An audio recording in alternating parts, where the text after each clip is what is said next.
Bem, vamos lá. Olha só, título de abertura, gostaria de primeiro agradecer aí a disponibilidade do Zé Miguel, nosso colega, companheiro de militância de longa data, professor da Universidade Federal do Rio de Janeiro, para discutir mais uma vez a questão da Previdência pela relevância que esse tema tem em relação a muito do que se tem feito, no sentido de desconstruir uma perspectiva de Estado organizado com base em princípios que tenham de fato a perspectiva de valorizar o serviço público e de dar ao serviço público condições de que ele efetivamente cumpra o seu papel na sociedade. E isso tem sido feito de várias formas, entre elas, na nossa visão, desconstruindo uma estrutura de previdência que efetivamente permita cumprir esse papel, seja no setor público, seja no setor privado. Nós tivemos uma série de contrarreformas no setor da Previdência e essas contrarreformas ainda estão em implementação, a exemplo dos recentes marcos legais que efetivamente implementam no país a Previdência complementar. Então, para discutir esse tema, nós vamos priorizar aqui a fala do nosso companheiro Zé Miguel, que cuida de estudar essas questões e tem contribuído para esse debate no âmbito do movimento docente há anos, e depois vamos tratar um pouquinho daquilo que ocorreu este ano de 2012 no estado de São Paulo, após o último debate da Previdência que nós tivemos aqui, também patrocinado pela DUSP, em setembro do ano passado. E, é claro, na medida do possível, da nossa disponibilidade de tempo, abrir o debate em seguida. Então, eu passaria a palavra ao Zé Miguel. Ele me diz que ele gostaria de usar um tempo aí de uns 40 minutos para poder fazer uma pequena apresentação de um documento que ele tem no computador dele sobre os dados aí que ajudam a embasar a questão previdenciária, em seguida fazer a sua exposição e depois, naquilo que for oportuno, eu procuro complementar em relação à situação que nós estamos enfrentando aqui no estado de São Paulo. Então, Zé, eu vou fazer o seguinte, eu te aviso com 30 minutos e com 40, e é claro que você não precisa terminar exatamente em 40 minutos, é só uma referência. É claro que não vou protestar se você passar das 3 horas. Obrigado. Aí eu vou perder o avião. Boa tarde. Né? Bem, eu que tenho que agradecer o convite, né, que é sempre bom poder falar sobre esse assunto que eu tenho estudado, ou mais tentado estudar durante algum tempo, né, apesar dos percalços, né, da vida, do movimento, etc. E, antecipadamente, pedir desculpas se eu cometer aqui, como é que se chama, aquele negócio de tentar ensinar o padre a rezar missa, né, porque muitas das coisas que eu vou falar aqui talvez sejam por demais óbvias, né, para muitos, mas acredito que alguns aspectos poderão ser interessantes, né, pelo menos uma visão talvez um pouco não tão senso comum sobre a Previdência quanto o pessoal tem apresentado por aí, né. Não é exatamente provar que não existe déficit, né, que é sempre o nosso grande desafio, mas questionar o próprio conceito de déficit, na verdade, que é importante a gente ver. Então, eu optei por começar por isso daqui, que está aí na tela, que foi uma apresentação rápida que eu fiz para uma aula pública que dei durante a greve. A gente tem a greve das federais, fizemos a Universidade na Praça, lá em junho, foi em junho. Então, a aula era sobre o regime geral da Previdência Social, quer dizer, porque a ideia era atingir as pessoas que estivessem passando na rua, coisa que não acontece nas aulas públicas, né? As pessoas passam sempre muita pressa, né? Se você não trouxer já alguém para a aula, não tem público, né? Mas a ideia era essa.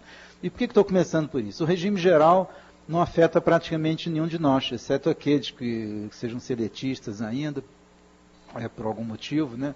Mas a base conceitual de muita discussão que está vindo por aí reside no regime geral. Então, acho que é interessante a gente começar por aqui. Isso foi uma coisa que naquela vez lá em Brasília não deu para falar. Espero que não nos ocupe muito tempo. A ideia é a seguinte, eu pensei em começar de um contra-cheque comum. A pessoa tem um contra-cheque na mão, o que significa isso daqui? De onde vem para onde vai? Né? Quer dizer, que contra-cheque, na verdade, é o resultado de um longo processo, mas é o ponto de partida da pessoa que começa a tentar entender o que acontece com o seu salário, né? Esse aqui é um contra-cheque simplificado, digamos, de um trabalhador do setor privado, né, seletista, né, que contribui para o regime geral, que tem um salário bruto de R$ 2.500. Todo mundo está vendo aí, né? Estou vendo aqui também. Os descontos, pode ter um monte de outras coisas, mas teria, tipicamente, para a Previdência, esses R$ 275, aqui, que são 11%, né, do salário dele, um imposto de renda, os valores estão aproximados, né, para não em centavos e tal, mas a ordem de grandeza é mais ou menos essa mesmo. De R$ 45, um total de desconto de 320, então ele recebe um salário líquido de 2.180. Quer dizer, se esse foi o primeiro salário dele durante o contrato dele, né, o patrão disse, não, eu vou te pagar 2.500 por mês. Quando ele vai lá receber no caixa no fim do mês, só recebe 280. O cara diz, mas esse é o que você vai receber. O resto é aqui, imposto de renda e tal. Ah, tá bom. Bem, é desses 2.180 que o camarada sustenta a si próprio e a sua família. Ele não sustenta dos 45, nem dos 275 que ficam lá na caixa do patrão, que depois vai fazer outra coisa com ele. O salário líquido, quer dizer, a retribuição de fato pelo trabalho, o que permite ele reproduzir a sua própria força de trabalho aqui, são esses 280, e não os 2.500, que são, na verdade, um salário bruto nominal, mas não um salário real que ele recebe. Muito bem. E o que acontece com... Agora, a empresa, o empresário gosta de encher a boca, né, para falar sobre isso, sobre o custo social, né, o custo de dar emprego, né? O que ele faz? Para um salário bruto de 2.500. A parte do empregado, ele retém, né, os 11%, os 275, aí ele contribui com isso é a chamada, parte do empregado. A chamada contribuição do empregador é 20% sobre o total. Ele não é limitado a teto, nada, é 20%. Né? Seria R$ 500. O total que ele recolhe ao INSS, 775, é quanto ele recolhe dentro de um prazo lá, no banco, né, para ser acreditado na conta do INSS. Mas o salário pago ao empregado, 2.180, que ele pagou ao empregado, e o imposto de renda que ele também reteve e vai recolher no banco, 45. Esses números aqui um pouco fictícios, claro, para dar número redondo.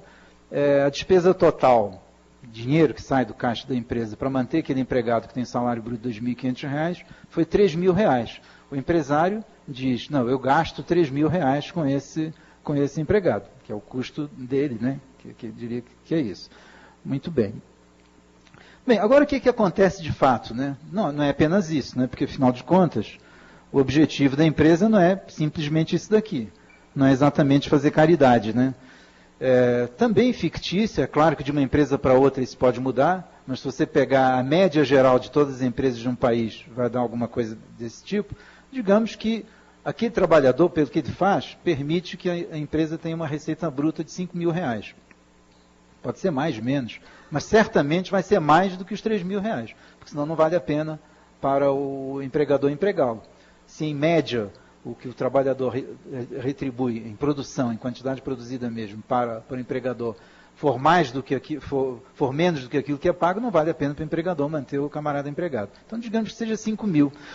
Desses 5.000, 1.200 é gasto com materiais, máquinas, aquilo que a gente chama de capital constante, né, em alguns livros de economia, né, aquele valor que não se transfere exatamente com o mesmo valor da matéria-prima para o produto fabricado.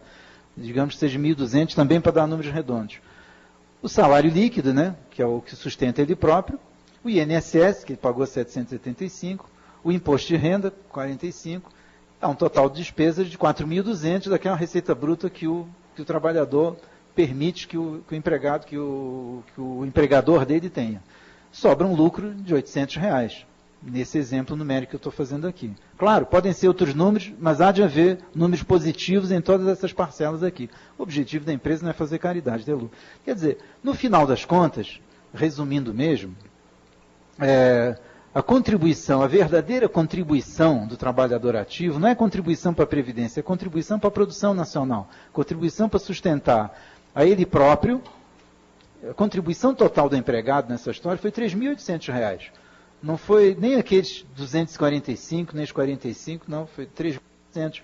Contribuiu para si próprio e a sua família, naquele mês, com os R$ 2.180, salário líquido dele. Para os aposentados de INSS, foi dinheiro que foi para o INSS. Estou resumindo aqui todos os benefícios como se fossem de aposentadoria. Quer dizer, o INSS tem um monte de outros benefícios, né, mas os principais são de aposentadoria. Tem auxílio de doença, tem um monte de outras coisas. Para o Estado, para a Receita Geral do Estado, 45, e contribuiu com o lucro da empresa, com os R$ 800. Quer dizer, Porque, e aí é claro que existe um ponto de vista aqui, nessa contabilidade. O ponto de vista aqui qual é? Que quem sustenta tudo é o trabalhador ativo, mesmo quando as coisas não parecem se passar dessa maneira.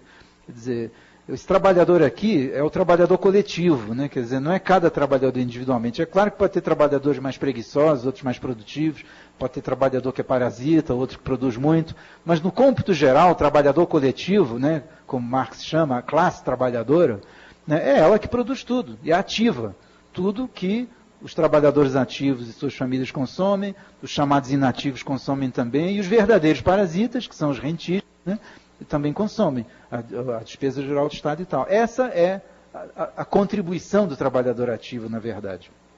E na discussão que a gente tem sobre o financiamento da Previdência, às vezes a gente esquece dessa coisa que é até bastante óbvia, né, mas que a gente parece esquecer dela, né, talvez por ser tão óbvia. Quer dizer, como é que a Previdência funciona? Como é que a Previdência funciona? É uma coisa, a Previdência Social, de certa forma, organiza socialmente alguma coisa que é quase natural à espécie humana, né? Desde que, e até outras espécies, né? Parece que outras espécies animais praticam a Previdência, no sentido que os mais jovens, né, não têm condições de produzir os meios de subsistência, dependem dos adultos, né, de alguma maneira, e os mais idosos, né, também já não têm condições de sustentar, são sustentados pelos adultos. Quer dizer, os adultos, de uma maneira geral, é que são os trabalhadores que sustentam toda a sociedade contemporânea da sua mesma época, né? Existe um pacto implícito entre as gerações, né? Quer dizer, o adulto foi a criança de ontem, vai ser o idoso de amanhã, então cada um passa pelas 3 fases da vida, em média, uns morrem antes, claro, né? Mas em geral, né, passam todos por essas fases, e em cada fase você sustenta ou é sustentado. Né? Há um pacto implícito, você já nasce com isso aí em vigor e não tem muito por onde mudar disso. Os trabalhadores ativos, eles não sustentam a si próprios no futuro. Quer dizer, isso é que é uma coisa, é tal das coisas óbvias, mas que parece obscurecida na mente de muita gente, como se fosse possível eu sustentar o meu futuro. É a história de aplicar um dinheirinho, né, depois viver desse dinheirinho. Né? O dinheiro não alimenta ninguém, tem que ter alguma coisa para ser comprada com ele. Né? Então, ninguém sustenta a si próprio no futuro, nenhum trabalhador provê a sua própria aposentadoria. Aliás, nós não provemos nem nossa própria vida atual, nós dependemos uns dos outros, né, para viver. Nosso trabalho de profissão, então, produz pouca coisa de comestível, né, ou construível, né, e tal, né, seria um exemplo. Então, essa discussão até nos chama a atenção para essa interdependência que nós temos mesmo uns com os outros na sociedade atual. Né? Mas, particularmente, de uma época para outra, é realmente impossível. Eu posso até, sei lá, plantar minha horta, né, ser um Robinson Crusoe em alguma ilha que tenha sobrado aí, mas guardar para o futuro não dá. São pouquíssimos os bens que podem ser acumulados para mais de 20, 30 anos. Casas, talvez. O litro de leite, certamente não. Não é o litro de leite que eu deixo de beber hoje que eu vou beber daqui a 30 anos. Alguém terá que produzir esse leite daqui a 30 anos para eu beber. Quer dizer, os trabalhadores ativos sustentam no presente as suas próprias famílias, né, as crianças e as famílias dos trabalhadores aposentados. Quer dizer, sustentam todo mundo, na verdade. E no futuro, quando se aposentarem, serão sustentados pelos trabalhadores ativos do futuro, que são as crianças de hoje. E nesse ciclo, esse é o pacto implícito entre as gerações. Essa é a maneira mais natural de um sistema de previdência social organizar-se, é o chamado regime de repartição. Simplesmente, só que em vez de a gente ficar fornecendo bens e serviços uns para os outros, faz isso por meio do dinheiro.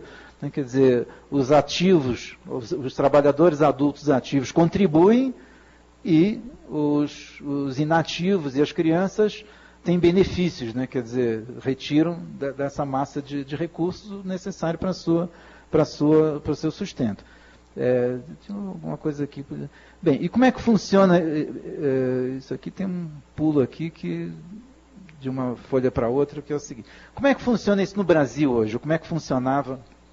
Quais eram as regras para isso?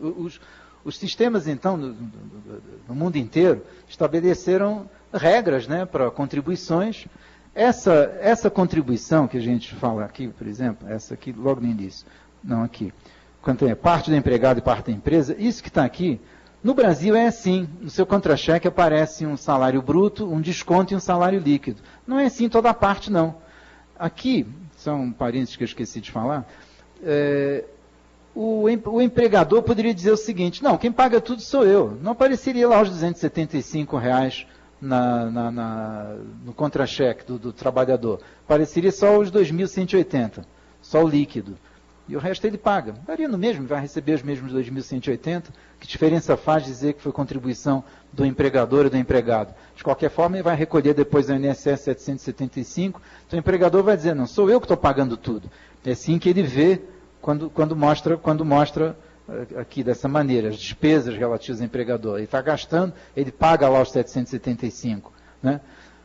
O empregado podia dizer ao contrário, não, eu quero que apareça no meu contra-cheque, eu quero que você diga que são R$3.000 que eu ganho, e que os 775 sou eu que estou pagando. Quer dizer, então, o que é contribuição do empregador e contribuição do empregado é arbitrário. É arbitrário, é uma coisa legal, que você pode definir por lei. O que importa economicamente é que existe uma quantia que é calculada sobre a folha de salário, quer dizer, sobre o salário, que vai ser recolhido ao INSS. Se esses 11% são do empregado e os 20% da empresa, é meramente nominal. É uma coisa nominal, não é real. O real é isso, é esse resultado aqui. Né? Quer dizer, os 775 fazem parte daquilo que é produzido pelo trabalhador, como não podia deixar de ser, não existe outra maneira. Bem, o que se faz para se organizar isso, então? Estabelecem-se regras sobre contribuições, qual é a alíquota de contribuição, qual é o valor, são 11%, 20%, 10%, isso pode mudar, mudou no Brasil ao longo do tempo, quando foi criado era 3% do empregador e 3% do empregado, isso foi sendo aumentado gradativamente, muda-se o quê? Muda-se a alíquota, esse percentual do empregador ou do empregado, tanto faz, muda-se também as condições para você poder deixar de sair da fase ativa da sua vida para a fase de aposentado. Ou seja, a idade ou o tempo de serviço ou o tempo de contribuição que você precisa ter para poder se aposentar. No Brasil, para não ir muito longe, a Constituição Federal de 88 estabeleceu o seguinte em termos de condições para aposentadoria. Estabeleceu diferenças para homens, para mulheres e para professores, em linhas gerais. Tem outras exceções, tem aposentadorias especiais e tal, mas basicamente é isso que a gente tem aqui. Por idade, as pessoas podiam se aposentar, os homens aos 65 anos, as mulheres aos 60. Permanece assim. Por tempo de trabalho, era assim, esse detalhe é extremamente importante para o que a gente vai discutir. Era assim que estava na Constituição de 88.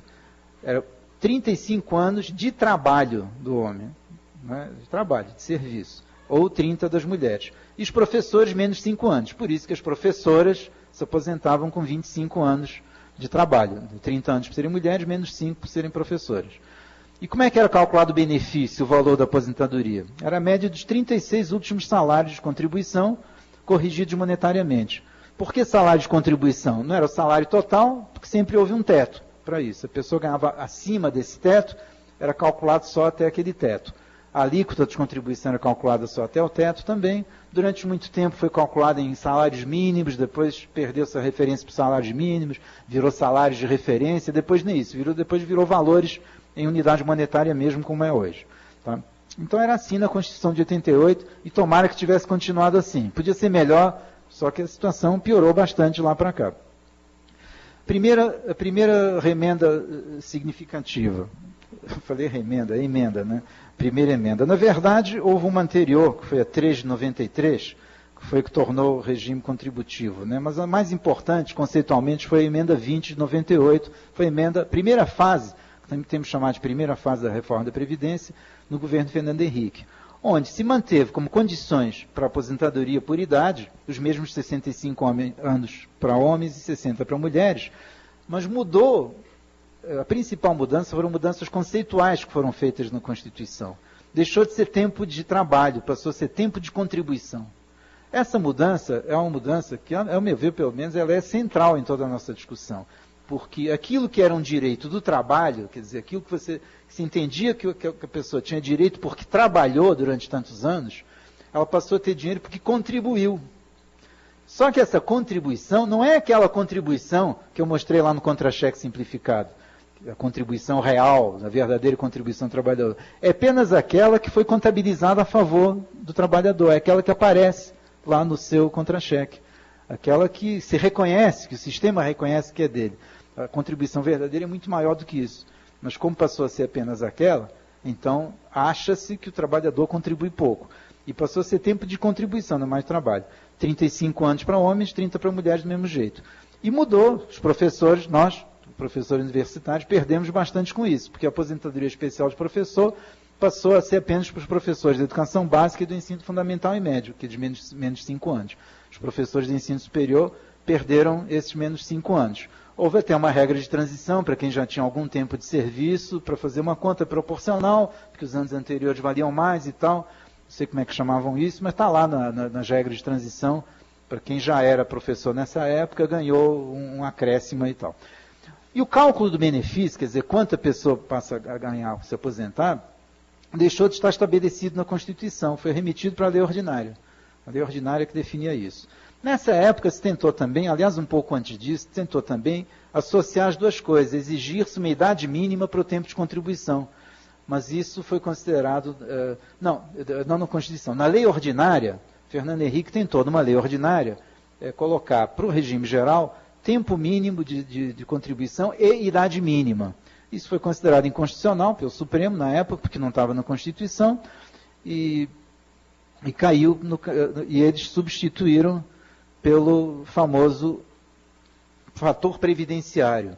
É uma coisa assim que deu emprego a alguns matemáticos, né, demógrafos, né, e tal, que acho que 99% da população não deve olhar para isso aqui e ter arrepios, né, quando acha essas coisas aqui. É uma fórmula malévola, né, que foi calculada, foi criada por uma pessoa estudiosa até da Previdência, que tem até contribuições interessantes. Essa foi a pior contribuição dela, certamente, tudo isso daqui. E foi essa lei de 99. Primeiro, deixa de ser aqueles 36 últimos salários, passa a ser a média dos 80% maiores. Corrigidos monetariamente e tal, mas são os 80% maiores. Quer dizer, se você tem 35 anos, 80% disso vai dar uns 28 anos, né? São os 28 anos melhores que você tiver. Como, em geral, né, pelo menos até um tempo atrás, hoje em dia já nem tanto, as pessoas iam melhorando, né, de vida ao longo da sua vida laboral, né, iam melhorando o salário, ao considerar praticamente toda a fase ativa do trabalhador, a tendência é que essa média fique mais alta, mais baixa do que os 36 últimos, como era antigamente. Então, só aí já há uma certa perda, né, considerar os 80% maiores de toda a vida da pessoa. Mas o principal foi essa multiplicação por esse fator previdenciário. E o que é esse fator previdenciário? Uma fórmula, né, que está lá como anexo da lei, que leva em conta o tempo de contribuição, que a pessoa, há quanto tempo que ela contribui, a idade dela e essa perversidade que é a expectativa de sobrevida calculada pelo IBGE, periodicamente vai atualizando. Essa expectativa de sobrevida é uma coisa complicada, né, porque a gente trabalha com probabilidade, de vez em quando tem essas coisas, né, do pessoal associar a cada indivíduo de um grupo uma característica que é do coletivo, né, como se todos fossem, como se todo mundo estivesse na média. Essa expectativa de sobrevida, primeiro que é muito complicada de calcular, uma vez que o futuro não aconteceu ainda e não vai se repetir, né, nem um experimento aleatório, que se repete e tal, uma vez só é complicado. Então é sempre uma coisa estimada, né, a partir do passado, né, que está sempre sofrendo modificações e é calculado para todo o contingente de pessoas de uma determinada idade. Quer dizer, então, cada um de nós pode viver aquela expectativa de vida, ou viver menos, ou viver mais. Felizmente não colocaram aqui nenhum teto, né, para essa vida, né, cara, chegou a expectativa de vida, vai lá dar né, liquida, né, o camarada, porque passou a ser um peso, né, para a sociedade, alguma coisa assim, né, mas não estamos livres disso. Tem alguns filmes de ficção científica de terror nessa linha, né. Qual é o efeito prático? Fiz um exemplo aí só para ter ideia. Camarada com 60 anos, que tem tempo de contribuição 35, quer dizer, começou a trabalhar aos 25 anos, com 35 anos de trabalho tinha 60, teria tempo para se aposentar aos 35, e digamos que a média deu R$2.000, a média do salário de contribuição. A expectativa de sobrevida dele, na última tábua que eu consultei aqui, dava 21,4 anos. Né? Ele iria viver mais de 21,4 anos, em média, né? Não sei o que seria a vida média para uma pessoa, mas enfim, o fator daria 0,867. Esse fator, quando dá menor que 1, diminui o valor da aposentadoria. Nesse caso, o benefício seria 1.734. Mas, bem, ele já tem direito de se aposentar, mas ele não precisa, não é obrigado a se aposentar. Então, ele pode trabalhar mais um ano. Se ele trabalhar mais um ano, vai aumentar a idade dele e vai aumentar o tempo de contribuição. Então, o efeito naquela fórmula é, assim, vai aumentar aqui o tempo de contribuição, esse TC vai aumentar a idade. Esse fator aqui vai aumentar um pouquinho. E vai aumentar, e pode até passar de 1. Ou seja, o fator pode fazer com que aumente o valor dele. Então, a estratégia ótima dele, né, vai ser trabalhar exatamente até 1 mês antes de morrer. Né, porque aí vai ter o maior salário possível e vai viver 1 mês, né, com o maior salário que ele poderá atingir. Né? Ele pode tentar prever o dia da morte dele, né, se não conseguir pode se matar também, né, sei lá. Teve uns caras que andaram fazendo isso. Bem, é assim mais ou menos que funciona hoje, e é isso que estão querendo mudar com uma emenda que tem aí, numa lei para mudar, para acabar com o fator previdenciário, mas vai substituir por um outro sistema, onde você soma o tempo de contribuição com a idade.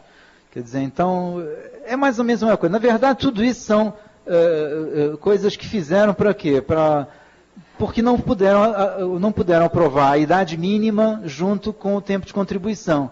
Então, para evitar a questão de aposentadorias precoces, querem fazer com que a pessoa tenha que trabalhar mais tempo para poder se aposentar, e são diferentes formas de chegar ao mesmo efeito. Então, ao substituírem o fator previdenciário por essa fórmula, que soma 90, soma 95, não deverá ter grandes mudanças, talvez um pouco. Mas a ideia, inclusive, é que esse número não seja fixo e que possa ser ajustado ao longo do tempo, à medida que a idade média das pessoas vai aumentando e tal, então vão trabalhando até cada vez mais tempo. O que em si, eu particularmente, não acho que seja um grande problema. Quer dizer, se a gente passar a viver 200 anos, acho que vai ser razoável trabalharmos até os 150, não sei. Quer dizer, depende da produtividade geral do trabalho, de uma série de coisas, né? Mas, né, alguma coisa desse tipo. Bem, no Brasil, quem administra o regime geral é o INSS. Por quê? Porque seria muito complicado as empresas isoladamente administrarem, cada empresa administrar os seus próprios empregados, suas próprias aposentadorias, não haveria estabilidade que chegasse, né, para isso. Então, há um órgão do governo, que é o INSS, que faz essa intermediação. Ele recebe as contribuições dos ativos e depois paga os inativos. Para ter uma ideia sobre as contas desse regime, do previdenciário, em 2011, as contas em geral dos dois setores, urbano e rural, são essas que vocês estão vendo aí. A arrecadação do setor urbano foi de 240 bilhões aproximadamente, uma despesa de 218. Isso só das verbas propriamente ditas previdenciárias, né, contribuições do empregador, do empregado e tal, e os benefícios previdenciários. No setor urbano houve uma sobra de cerca de 22 bilhões.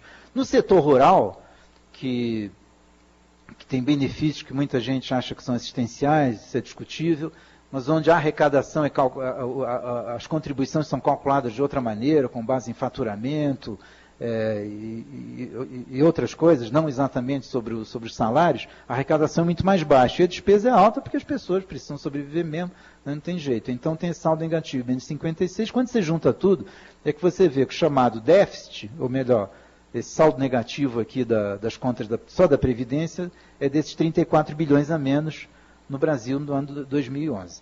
Bem, muita gente do nosso movimento, em geral, particularmente o pessoal da Anfip, gosta de apresentar essas contas de outra maneira, que é as contas da Seguridade Social como um todo, com base no mecanismo constitucional que fala na Seguridade Social como sendo um conjunto de ações integradas, né, para promover saúde, assistência e previdência social, que teria um orçamento geral da Seguridade Social, que essas três áreas de assistência elas se misturam uma com a outra, né? Quer dizer, assim, você investindo mais numa, diminui gastos em outra, é difícil às vezes perceber o que é previdência, o que é assistência. A seguridade ou a segurança social, de uma maneira geral, deveria ter, pela Constituição, mas não tem, porque esses orçamentos são juntos, um orçamento da Seguridade Social. Nesse orçamento da Seguridade Social, como receitas, entram todas as receitas previdenciárias e várias contribuições que foram criadas para financiar a Seguridade Social. Existia ainda aquela CPMF, que foi derrubada, né? Aquela sobre as transações financeiras. Mas tem a COFINS, que é a contribuição para o financiamento da Seguridade Social, que é o nome dela, e ainda tem a contribuição social sobre o lucro líquido, que é uma contribuição que as empresas pagam também. Tem as contribuições para o PIS e para a ZEP, e tem outras aqui, tem um monte delas detalhadas, mas que no total somam essas quantias aí. Em 2010 e 2011, coloquei os dois últimos anos aqui para a gente ver um pouquinho como é que está evoluindo isso. essas receitas, em 2011, foram da ordem de 530 bilhões de reais. É muito dinheiro que a Seguridade Social envolve. Esse é um ponto importante a gente ver. A ordem de grandeza desses recursos é a ordem de grandeza praticamente do PIB, né, da nação, porque, e daí porque é tão visada, né, assim. As despesas totais, as da Previdência, aqui houve uma divergência que eu não consegui achar nesse trabalho da Anfip aqui, que na minha conta lá tinha 280 e no quadro geral apareceu 254 aqui. 281 aqui onde deveria ser, caramba, desculpe, onde deveria ser esse 280. Não tive tempo de descobrir onde é que estava essa diferença. Mas em linhas gerais é isso. Por exemplo, em 2011, 281 bilhões de despesas com Previdência e com assistência e saúde cerca de 170. Quer dizer, há um saldo positivo na Seguridade Social de 77 bilhões. Esse tem sido um argumento muito usado por companheiros do movimento para mostrar que não existe déficit na Seguridade. Quer dizer, pela lei e pelo que se arrecada hoje em dia, sobra dinheiro. E para onde é que vai esse dinheiro? Pela desvinculação das receitas da União, isso tudo no âmbito federal, tá? Pela desvinculação das receitas da União, vai para pagar juros da dívida e coisas desse tipo. Quer dizer, na verdade, as receitas de Seguridade ajudam a pagar a dívida. Elas não são um peso no orçamento do Estado, na verdade. Sobra dinheiro, né? E que seriam essa sobra. Eu, particularmente, não gosto muito desse argumento. Por quê? Porque aqui basta mudar uma lei que desaparece o saldo, né? Quer dizer, então não é uma coisa assim que eu considero muito consistente nesse sentido do ponto de vista econômico. E os relatórios que os estados, a União e os municípios são obrigados a apresentar sobre as suas contas, eles são obrigados a diferenciar o que é propriamente dito previdenciário. Então, esse déficit previdenciário fica aparecendo sempre, como se fosse um déficit, como se fosse um rombo. Esse é o nome que o pessoal gosta de dar, de rombo, né? Bem, aí, aqui e no resto do mundo, antes em outros países do que aqui, agora aqui também já há algum tempo, todos os sistemas baseados nessa lógica, né, de arrecadar a contribuição dos ativos para pagar os benefícios dos inativos, começaram a enfrentar problemas desse tipo, que as contribuições não cresceram tanto quanto os benefícios, então eles começaram a apresentar esses déficits que eram pagos sempre pelo Caixa Geral do Governo, né? Que negócio de dizer que o governo não paga, o governo paga, ele sempre paga isso aqui. Ele paga, mas diz que nós ficamos devendo, né? Quer dizer, paga, mas faz como se estivesse fazendo um favor, né? Pagando aquilo, mas paga, né? Tanto que os benefícios estão sendo pagos. E no resto do mundo isso aconteceu praticamente em toda parte. E surgiu, década de 70, já começou, 80, mas principalmente década de 90, a partir de um famoso trabalho do Banco Mundial, de 94, mas já com a experiência do Chile da década de 70, da época da ditadura Pinochet, um diagnóstico sobre esses sistemas de repartição, que é como se chama esse sistema, absolutamente escabroso, né? Que o sistema estaria fadado ao fracasso completo. Por quê? Porque os problemas são apontados basicamente nesses 3 pontos aqui. Há um déficit crescente devido à transição demográfica. A transição demográfica é um fenômeno de transição mesmo, não é um fenômeno para sempre, não. Ele é resultante da grande queda, tanto das taxas de natalidade quanto das taxas de mortalidade, numa determinada época que dependendo do país, foi mais cedo ou mais tarde. Nos países mais desenvolvidos aconteceu há mais tempo e aqui está acontecendo agora. E que resultou em quê? Que a famosa pirâmide etária, né? Pirâmide por quê? Porque todo mundo nasce com 0 anos, né? Mas as pessoas morrem com idades variáveis, né? Então, numa sociedade estável, né, digamos assim, você nunca vai ter mais pessoas com 10 anos do que com 11. Né? Quer dizer, não vai ter mais gente com 11 do que com 10, a menos que nascessem pessoas com 11 anos, né, já. Não pode. As pessoas vão morrendo, né? Então, é uma pirâmide, vai tendo cada vez menos gente, quanto mais alta for a idade. Com a queda das taxas de mortalidade, a pirâmide não encolheu tão rapidamente em cima. E a base encolheu com a queda das taxas de natalidade. Então, durante algum tempo, a pirâmide ficou assim. Deixou de ser uma pirâmide. Com o tempo ela vai voltar a ficar assim, mais inclinada, mas vai voltar a ser uma pirâmide. Certo? Mas durante essa fase aqui, o que acontece? Parece que você tem muitos idosos para poucos adultos. E aí tantos aposentados para sustentar por cada ativo, é inviável. O sistema de repartição é inviável porque tem muitos idosos e poucos ativos para trabalhar. E algumas pessoas, então não funciona assim. Tá, como é que vamos resolver? Bem, mas se não funciona assim, não funcionaria nada nunca, né? A sociedade iria ao fracasso, né, de vez, né? Porque não havia lógica, não havia maravilha contábil que pudesse ser feita para resolver isso. O segundo ponto era a injustiça, porque uns pagam pelos outros. A ideia é que, se uns contribuem, são outros que se beneficiam, o sistema de repartição não apresentaria nenhuma maneira imediata de fazer uma justiça da pessoa com ela própria, quer dizer, de cada um receber exatamente aquilo com que contribui. Na mentalidade dos críticos do sistema, isso seria uma injustiça. Então, uma injustiça é o fato de uns pagarem pelos outros. E o problema, dito maior, é a inexistência de um fundo, quer dizer, na medida que tudo que é arrecadado um ano é gasto com os benefícios desse ano, não se forma um fundo de poupança que poderia ser transformado em investimentos, em infraestrutura para o desenvolvimento do país e tal. Não haveria a criação do hábito de poupança e o consequente estoque de investimento resultante daí. Solução para tudo isso? O regime de capitalização. Essa foi a receita que foi dada. Tá. Essa foi a receita que foi dada. Esses minutos são de 60 segundos mesmo, né? A solução que foi dada foi o regime de capitalização. Qual é a ideia do regime de capitalização? Aqui é bom a gente parar um pouquinho com isso daí e falar sobre as diferentes maneiras que você pode organizar um sistema de previdência. O de repartição é o que nós estamos falando aqui.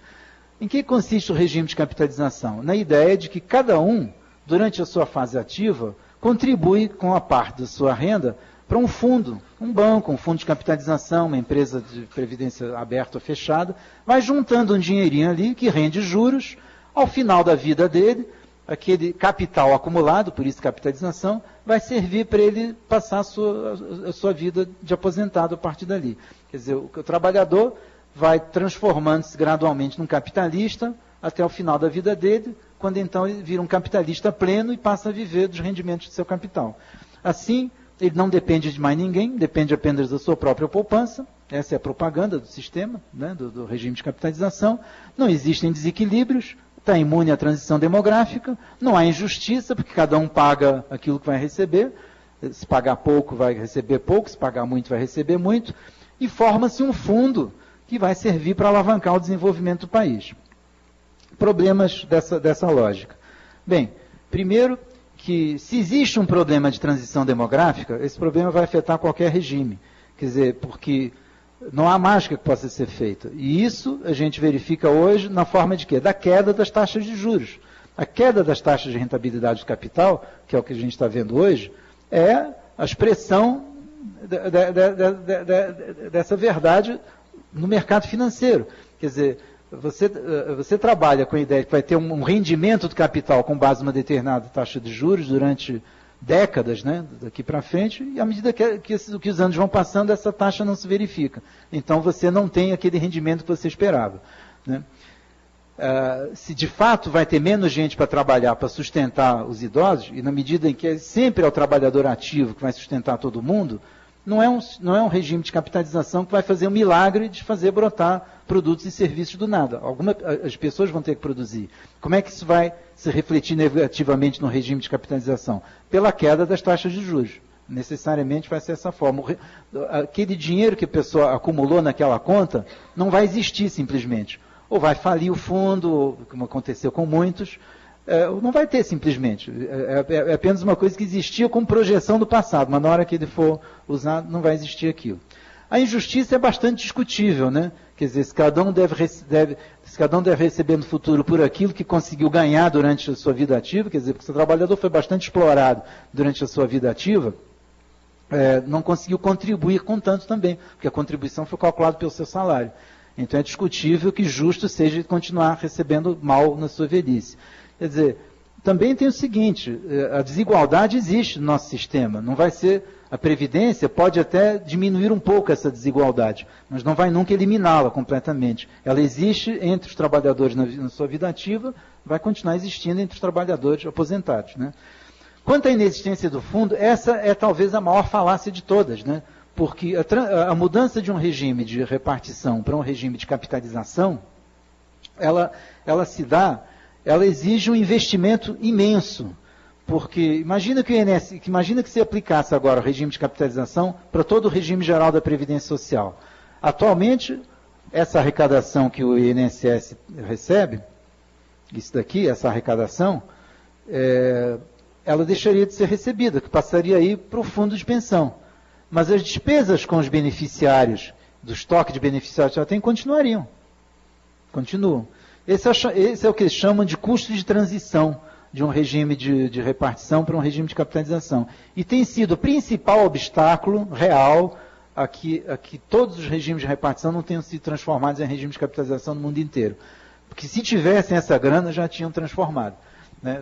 Esse tem sido o principal obstáculo real, porque envolve muito dinheiro. As estimativas são muito vagas, mas no caso do Brasil são da ordem de R$ trilhão. Quer dizer, no Brasil, nos Estados Unidos, em qualquer caso, são da ordem de R$ trilhões de dólares. A ordem de grandeza é mais um patamar assim, de vários, 5, 10. As estimativas são muito variadas e muito erráticas em relação a isso, mas é muito dinheiro. E esse dinheiro, é um custo. Bem, esse é o custo implícito que nós dizemos. Essa é a dívida implícita que existe hoje já. Quer dizer, é aquilo que as pessoas que já contribuíram, que já trabalharam, têm a receber no futuro. Essa dívida já existe. Só que ninguém está pedindo que ela seja paga de imediato. Está se pedindo que se pague ao longo dos anos, na sua aposentadoria. Ao transformar um regime de repartição num regime de capitalização, essa conta teria que ser paga muito mais rapidamente. Quando começou a se discutir em 2003, no caso do regime próprio de servidores da União, a transição para a capitalização, o próprio governo informou que o custo dessa transição, no caso dos servidores federais, seria de aproximadamente 1 bilhão por ano durante uns 20 anos, mais ou menos. E esse era um dos motivos, essa era uma das dificuldades para não poder fazer de uma vez só. Na época, um parênteses aqui adiantando alguma coisa, talvez não dê tempo de falar, a contribuição, a chamada contribuição dos inativos, veio para pagar essa conta, que a ordem de grandeza era mais ou menos a mesma. A contribuição dos inativos para a Previdência, que foi uma coisa que sempre todo mundo achou muito esquisita, né? Você contribuir para o seu próprio benefício, né? Era mais ou menos 1 bilhão por ano também. E ela que veio para pagar essa conta da transição. Tá?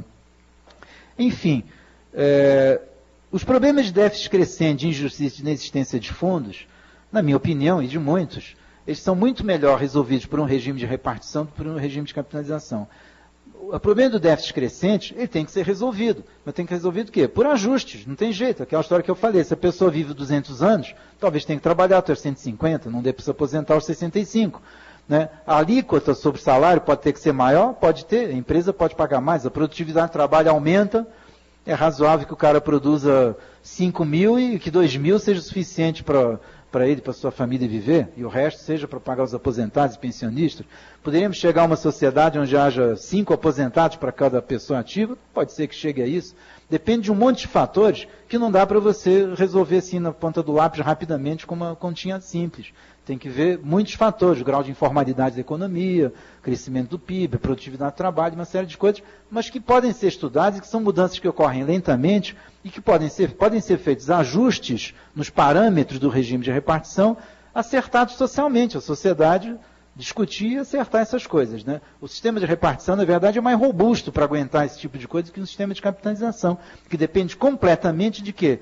Da rentabilidade dos investimentos no mercado financeiro. Se caírem, acabou o regime de capitalização, o fundo de pensão vai para o espaço e não tem o que possa ser feito para resolvê-lo. Os rendimentos não são garantidos. Tanto que em todos os regimes de capitalização, a modalidade escolhida é sempre de quê? A tal do benefício, do contribuição definida, e não o benefício definido. Quer dizer, contribuição definida, o que é? Você sabe quanto você paga, mas quanto você vai receber depende do rendimento do fundo, que pode não ser zero, pode ser até negativo. A injustiça de um regime é realmente uma questão até moral, ética, política, sei lá, do que a gente considera justo e o que não considera justo. Se a gente acredita na construção de uma sociedade justa, fraterna, etc., de cada um as suas possibilidades, a cada um as suas necessidades, certamente a gente vai adotar um regime de repartição. Se a gente acha que cada um merece aquilo que conseguiu poupar em dinheiro, aí a descapitalização é melhor. Mas aí o cara que se vire para aplicar o dinheiro no lugar que não o perca, né? Mas é problema dele também. Ele não soube escolher o fundo, né? Então talvez seja uma forma de justiça, né? Particularmente, acho que não é. A inexistência do fundo, esse, como eu disse, é a maior falácia. Por quê?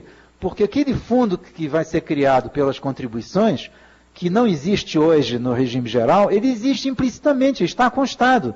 Quer dizer, dizer que um fundo de pensão pode apropriar-se desse fundo para investir na Bolsa de Valores em títulos da dívida do próprio governo, quer dizer, e que isso seja melhor para a infraestrutura, é uma maluquice completa. Quer dizer, dizer que o setor privado vai ser mais eficiente e eficaz em planejar e investir na infraestrutura do país do que o Estado.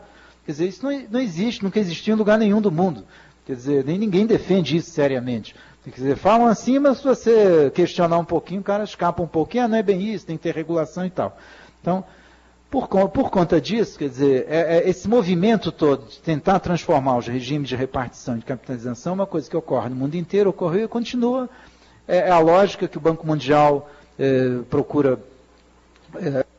nos impingir, né, nos seus vários estudos e tal. Documentos recentes do Banco Mundial fazem uma avaliação de como é que tem acontecido essas reformas do mundo inteiro. Eles têm sido menos otimistas em relação aos seus próprios planos. Eles estão avaliando que tem sido mais difícil do que imaginavam conseguir fazer as reformas, né, contra-reformas para nós, reformas para eles, mas têm conseguido avançar. E onde é que entra o nosso regime dos servidores públicos nisso? Bem, eu entendo, e alguns outros entendem, talvez vocês não concordem comigo, que o regime dos servidores públicos, não o atual, mas o que era na Constituição de 88, ele não era nem um regime de repartição, nem um regime de capitalização. Ele era, na verdade, uma parte do regime de repartição da classe trabalhadora como um todo. Mas, na maneira como ele é organizado, ele é um regime que podemos chamar de administrativo. Por quê? Porque o mesmo empregador na fase ativa é que paga os benefícios previdenciários.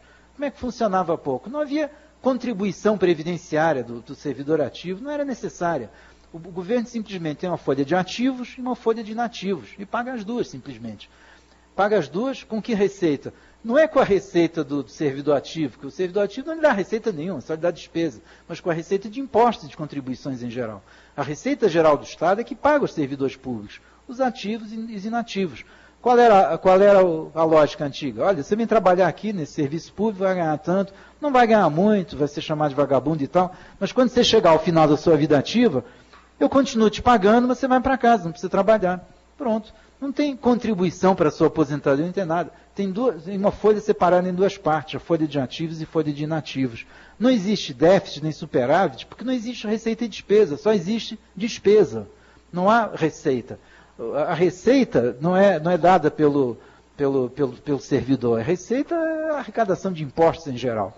Quer dizer, aí o que fizeram com esse regime? Na emenda 2098, transformaram esse regime em contributivo, lá nas alterações no artigo 40, tem que esse regime passou a ser de caráter contributivo, ou seja, tinha que haver uma contribuição, que na verdade resultou numa diminuição do salário líquido dos ativos, foi isso que foi feito, simplesmente, tirou-se um pouco do salário deles, foi isso na prática, e o regime tinha que atender aos critérios de equilíbrio atuarial financeiro. O critério de equilíbrio atuarial financeiro é o que jamais iria acontecer, porque a quantidade de trabalhadores ativos e de inativos que existe e que tem existido lá para cá, jamais vai permitir que feche a conta, porque a chamada arrecadação, que na verdade foi uma diminuição da despesa, né, que foi a contribuição do servidor ativo, fica muito longe, mas muito abaixo da folha de pagamentos inativos. Então aparece um rombo que foi criado artificialmente, que não existia e foi criado artificialmente ali. Quer dizer, alguém disse por lei que, olha, a partir de agora, o Estado não tem mais que pagar isso aqui. Paga, mas por favor. Paga como se fosse um favor. Na verdade, quem deveria pagar os inativos são os atuais ativos. Aquele contrato que eu tinha com vocês, que eu prometi que ia pagar quando vocês se aposentassem, não vale mais. Quer dizer, num determinado momento, implicitamente, esse contrato foi rompido. E por isso que apareceu o rombo. Na verdade, se naquele momento em que mudou a regra, se tivesse calculado qual era o passivo implícito que existia de todos os aposentados, e se tivesse depositado esse dinheiro num fundo, o rombo surgiria do mesmo lugar de onde ele veio. Desapareceria do mesmo jeito. Quer dizer, porque a quantia era rigorosamente igual uma a outra. Quer dizer, esse rombo foi construído legalmente, mas ele não tem sentido propriamente dito econômico, né? Porque tanto a despesa de ativos quanto de inativos é uma despesa. Então, bem, mas nós agora E aí o que aconteceu? Transformaram então o regime administrativo num regime de repartição, mas num regime de repartição encolhido, só com os servidores públicos. Era como se pegassem os bancários, por exemplo. Olha, os bancários agora vão ter um regime de repartição só deles. Por que eu estou pegando os bancários? Porque os bancários, na década de 80, eram quase 1 milhão no Brasil, e hoje devem ser a terça parte disso. Se você pegar só o subsistema dos bancários no regime geral, ele deve ter déficit. Claro, porque tem um monte deles aposentados e a quantidade de ativos hoje é menor.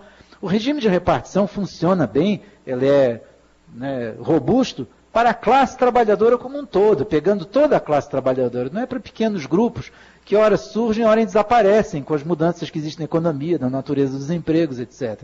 Certos empregos desaparecem, outros surgem, então não tem como. Os próprios servidores, alguns órgãos foram extintos, outros foram criados. Serviços que eram de um nível do governo passaram para outro. Foram terceirizados vários, então esses aí passaram a contribuir para o regime geral, deixaram de contribuir para o regime próprio.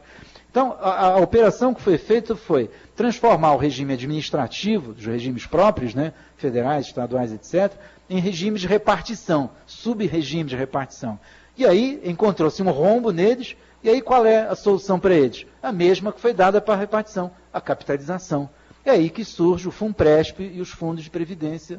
É aí que surge a segunda fase da reforma da Previdência, em 2003, com o Lula, ao querer estabelecer o teto para o servidor público e, a partir disso, a Previdência complementar, que é o que nós estamos vendo a implementação só agora, né, desde o ano passado, parece aqui em São Paulo, no Rio de Janeiro também, e para a Federação, agora para a União, a partir de, já aprovado, parece que vai começar a funcionar em fevereiro. Os detalhes disso, a maioria das pessoas já sabe, mas são uma enorme perda, né, para todos nós. Por quê? Isso eu falei pouco sobre isso, acho que também não tem mais muito tempo para falar, já passou, mas rapidamente é importante dizer o seguinte: a garantia que um regime de capitalização nos fornece é nula. Assenta integralmente na saúde do mercado financeiro.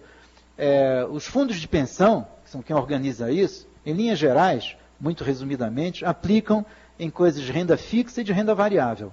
Né? Renda fixa não é que seja constante, mas já está ali contratada já. São os títulos das dívidas dos governos, particularmente do governo brasileiro em particular. E de renda variável são ações, fundos de ações em bolsas. Quer dizer, para que o fundo renda bastante, a gente tem que torcer para quê? Para que os juros da dívida sejam altos, né, para render, ou seja, com isso dilapidar a economia toda do país, e para que as ações rendam bastante, ou seja, que explorem bastante seus empregados.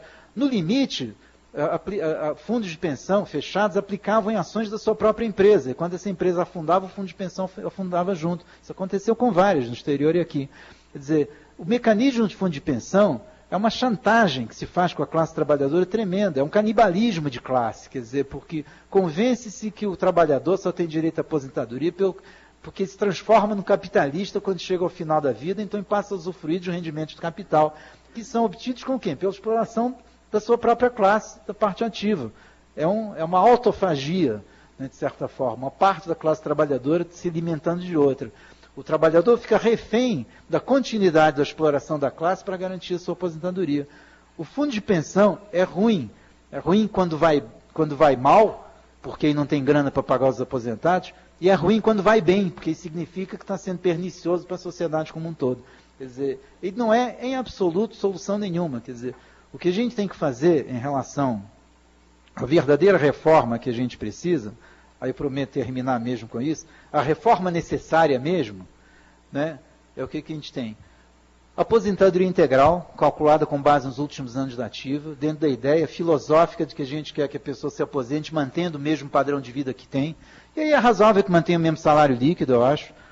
Não tem o mesmo salário líquido. Não precisa, agora não vou mais pagar a Previdência, porque esse pagamento da Previdência a gente já viu que é virtual, é nominal, né? Não tem o mesmo salário líquido. O fim do fator previdenciário, que é uma perversidade tremenda, que estimula a pessoa a ficar cada vez mais um mês, porque ganha mais um pouquinho. O reajuste dos benefícios no patamar igual dos ativos. E, finalmente, esse ponto é muito importante, uma subida do teto. É claro que a Previdência Social tem que ter um teto, né? Um cara que ganha 100 mil reais por mês de salário, evidentemente ele não ganha isso como fruto do seu trabalho, né? Ele não é exatamente um trabalhador, ganha 100 mil, 200 mil. Os rendimentos do Eike Batista certamente não são provenientes do trabalho dele, né? mas de outros, né? Então tem que ter um teto para moralizar. Mas o teto baixo, como ele é hoje, da ordem de grandeza de R$4.000, ele serve unicamente para estancar, né, num certo patamar, a aposentadoria de todos nós, para que a classe média, classe média que nem a média, a nova classe média, a antiga classe média, rendimentos um pouco mais altos, se sintam compelidos a ir para a previdência complementar por capitalização, na mão dos bancos, das financeiras, etc. Quer dizer, serve unicamente para tornar a previdência pública inferior para abrir espaço para a previdência privada. A exemplo de todas as áreas que a gente conhece. A educação privada vai bem quando a educação pública vai mal, a saúde privada e a saúde pública, a segurança. Todas as áreas públicas, em todas as áreas acontece isso. Na Previdência não podia ser diferente. O que é mais incrível é que a gente pode, por exemplo, de transporte, dizer que uma gestão privada de um sistema de transporte pode ser mais eficiente do que uma gestão pública, né? Porque toma conta melhor dos carros, treina melhor os motoristas, não sei o que e tal. Agora, o que é uma gestão da Previdência mais eficiente? É aquela que faz render mais o capital? É isso? Quer dizer, no caso da Previdência, acho que é gritante que uma Previdência pública tem que ser mais eficiente e eficaz que uma Previdência privada, que gasta muito dinheiro com custos indiretos, etc. e tal. Quer dizer, que tem apenas o atrativo de prometer para cada um de nós que cada um vai ser o grande beneficiário disso, mesmo que os outros se ferrem, etc. e tal. Tem um ponto também importante, desculpe, mas que é importante, acho que em geral as pessoas não sabem mesmo disso. Existem estudos feitos pelo menos desde a década de 70 que mostram a total impossibilidade prática mesmo, econômica, de um regime de capitalização ser estendido para toda a classe trabalhadora de um país. As estimativas de quanto ele pode atingir variam um pouco, de 15% a 20%. Não dá para todo mundo ser abarcado pelo sistema de capitalização. Na França, esses estudos foram feitos na década de 70 e no Brasil tem um estudo feito na década de 90 sobre isso. Esgota. A razão é simples. Não é, o fundo de pensão teria que juntar uma massa de capital de tal magnitude que não haveria uma massa de salário suficiente para ser explorada. Há uma razão máxima, né, aí que nenhuma economia capitalista pode ultrapassar. A capitalização é inviável para toda a classe trabalhadora. Então ela é de fato para uma elite apenas, é apenas um bom negócio privado, mas não é uma solução para o problema real da Previdência Social, muito menos para os servidores públicos. Tá? Desculpem ter me alongado tanto sobre esse ponto aqui, acho que eu não devia ter feito essa apresentação, deixei de falar outras coisas, mas vamos ver se no debate a gente vai. Obrigado. Tem que desculpar, não, Zé. Eu acho que a tua apresentação é super didática e ela coloca muito bem a lógica perversa desse sistema, que nem sempre a gente consegue tratar de forma tão sintética como você tão bem faz, né? E eu acho que a gente podia aproveitar mais a sua presença e passar logo para o debate. Eu quero só destacar duas coisas. No último evento que a gente teve aqui, nesse mesmo auditório, sobre a questão da Previdência, nós ainda não tínhamos, que foi em setembro do ano passado, e tem uma matéria bastante completa no primeiro informativo de outubro de 2011, que está disponível na página da DUSP, e a diferença é que naquela época estava em vigor, para aqueles que entraram no serviço público a partir de 1º de janeiro de 2004, os critérios de aposentação da Lei 10.887, que é aquela que faz o cálculo do 80% dos maiores salários, dos períodos contributivos de maior salário. Hoje não é mais assim, né? A vigência dessa lei se encerra no Estado de São Paulo, a partir da publicação da Lei 14.653, de 22/12 de 2011, que institui o regime de previdência complementar, que já tem um decreto instituindo a fundação que vai cuidar do sistema de capitalização, que é um decreto de fevereiro agora de 2012, e, portanto, a partir da instituição da Lei 14.653, aqueles que se aposentarem podem optar pelo regime de capitalização ou ficarem apenas com a garantia do teto do regime geral. Não tem mais o direito à Lei 10.887. Então, a progressão das perversidades desta lógica, ela prossegue e está em franca implementação. E é sempre o maior desafio político para a gente, como é que a gente faz para efetivamente socializar a lógica dessa história e tentar organizar algum tipo de oposição. A gente vai tratar, enquanto entidade, a DUSP e o Movimento Docente Nacional, de prosseguir o devido debate de esclarecimento dos muitos problemas dessa legislação. Eu gostaria de adiantar apenas que, no caso específico de São Paulo, a semelhança do Rio de Janeiro e com situações que têm sobreposição com a legislação federal, que é posterior à de São Paulo, a de São Paulo é de dezembro, a federal é de abril deste ano, tanto na lei federal como na estadual, ela foi feita à revelia, para variar, daquilo que está previsto na própria legislação das reformas de 2003 que previam o sistema de capitalização. Tanto no âmbito federal como para os estados, para criarem o que foi criado, era preciso ter uma lei complementar específica em relação ao regime próprio. Essas leis não foram editadas, mas as leis de criação do regime de capitalização foram feitas. Então tem um problema jurídico aí que uma hora o movimento vai precisar verificar se isso é uma arma ou não ao nosso favor. Mas no caso da lei, e isso é comum na lei federal e na lei estadual, mas o caso da lei estadual, ela contempla outros problemas, em particular a ausência de paridade nos conselhos e na diretoria executiva do fundo, e essa paridade não se dá, e ela está prevista nas reformas de 2003 que deveria se dar. Ela tem uma desigualdade de gênero que fica muito clara com a exposição do Zé Miguel, porque se a lógica desse sistema é a capitalização em relação ao tempo trabalhado pelo trabalhador, se a mulher conquistou um direito de aposentar com menos idade, menos tempo de contribuição, por conseguinte, ela vai fazer jus a um valor capitalizado, seja ele qual for, inferior. Portanto, na contramão da conquista deste direito que, na nossa sociedade, o gênero feminino conquistou. E, por fim, falta, em especial na legislação aqui do Estado de São Paulo, qualquer mecanismo de portabilidade daquilo que você vier a aportar para o Fundo de Previdência, se você muda de esfera de administração ou de vínculo público entre a federação, os estados, os municípios e os estados e algumas situações dentro dos diferentes órgãos do Estado. Então, contar essa história em detalhe para a categoria é um trabalho que nós vamos assumir para poder tratar dessa questão no espectro de problemas que ela efetivamente contempla. Bom, era isso, eu acho que a gente podia passar para questões. Se o plenário estiver de acordo, eu acho que a gente podia fazer blocos de 3 colocações. Pois não. Zé. Como é que é do Estado de São Paulo?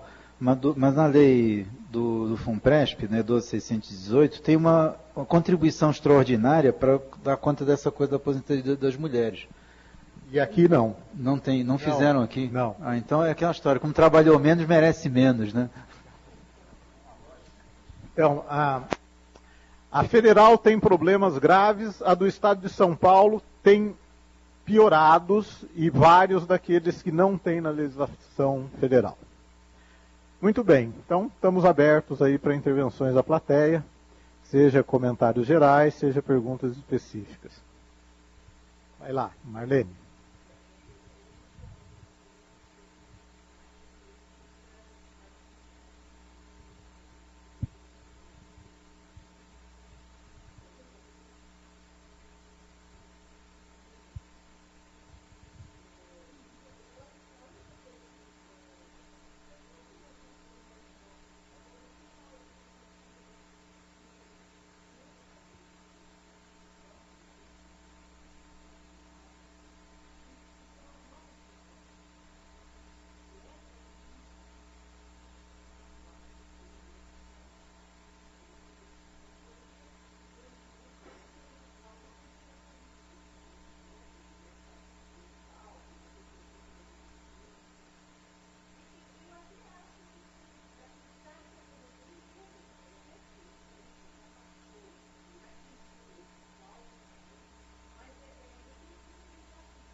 Ok, obrigado, Marlene. Elô?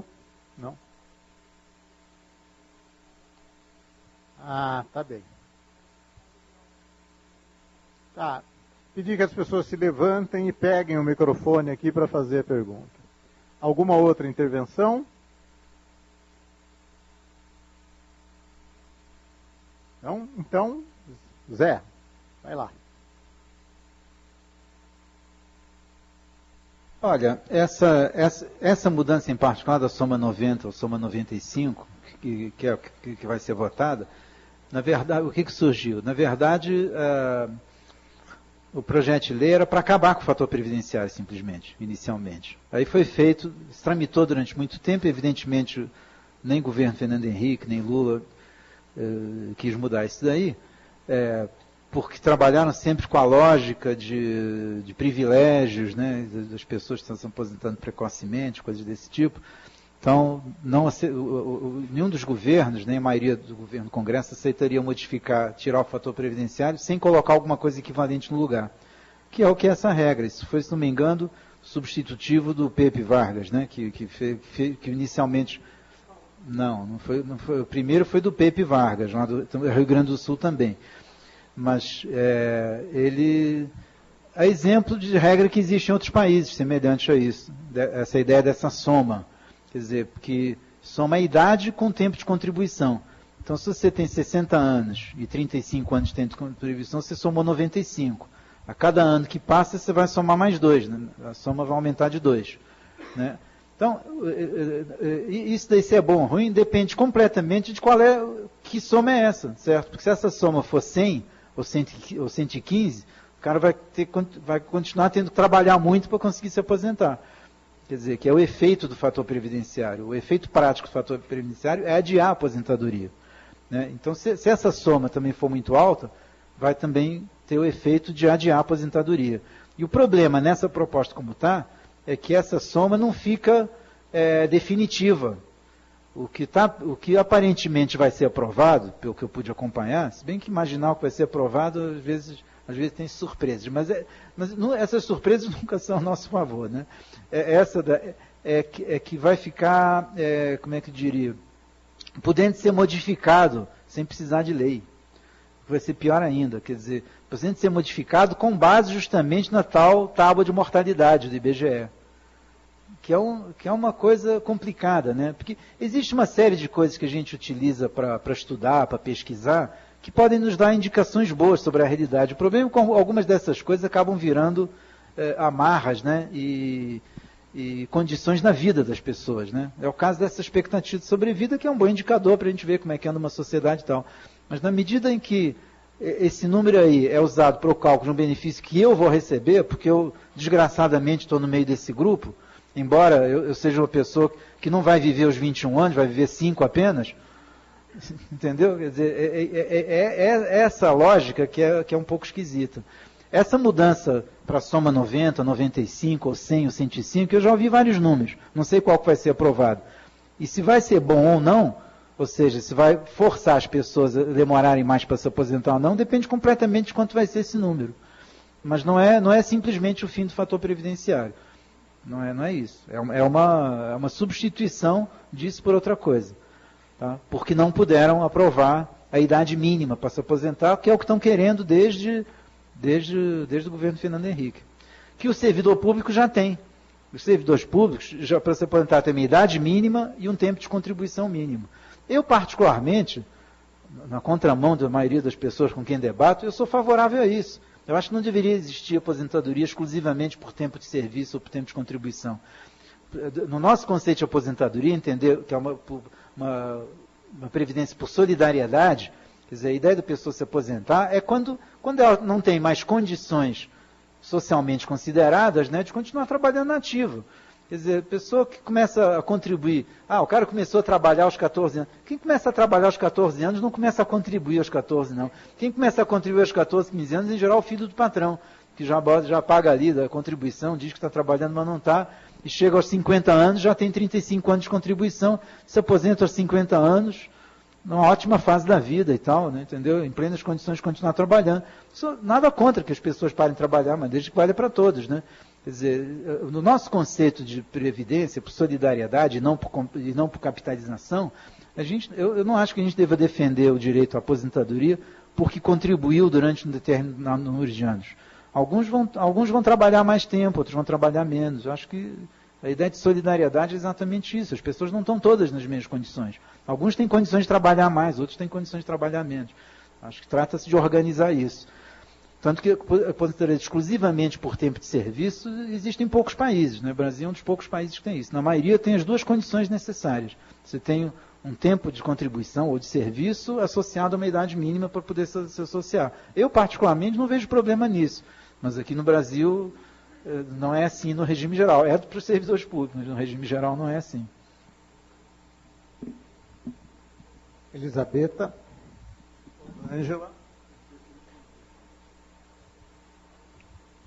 Eu queria perguntar uma coisa sobre, assim, eu cresci ouvindo falar dessa questão do crescimento demográfico igual a zero. Eu sou italiana, cresci lá, e essa coisa é desde que eu era criança.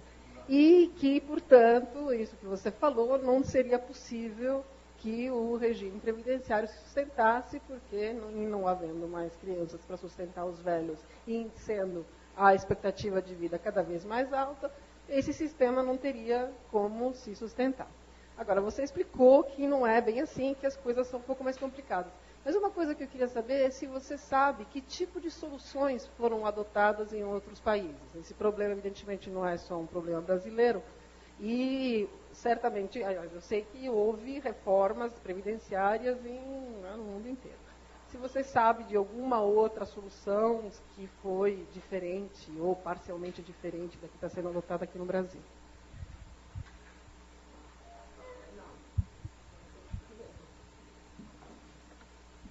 Bom, na verdade, eu queria fazer uma pergunta, talvez também para o Ciro, e que, enfim, vários colegas sempre colocam isso para a gente, né? Que sabem que somos próximas da DUSP, é a questão da contribuição. Né?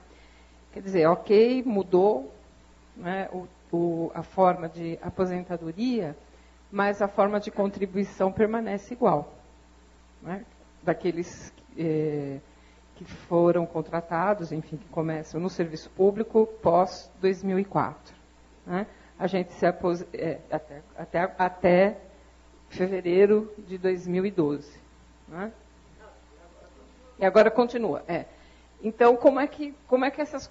muitos dizem assim, isso é injusto, né? Porque eu contribuo como se eu fosse me aposentar como os colegas antes de 2004, né? E me aposento pelo regime geral, né? Pelos 80% dos salários. É isso.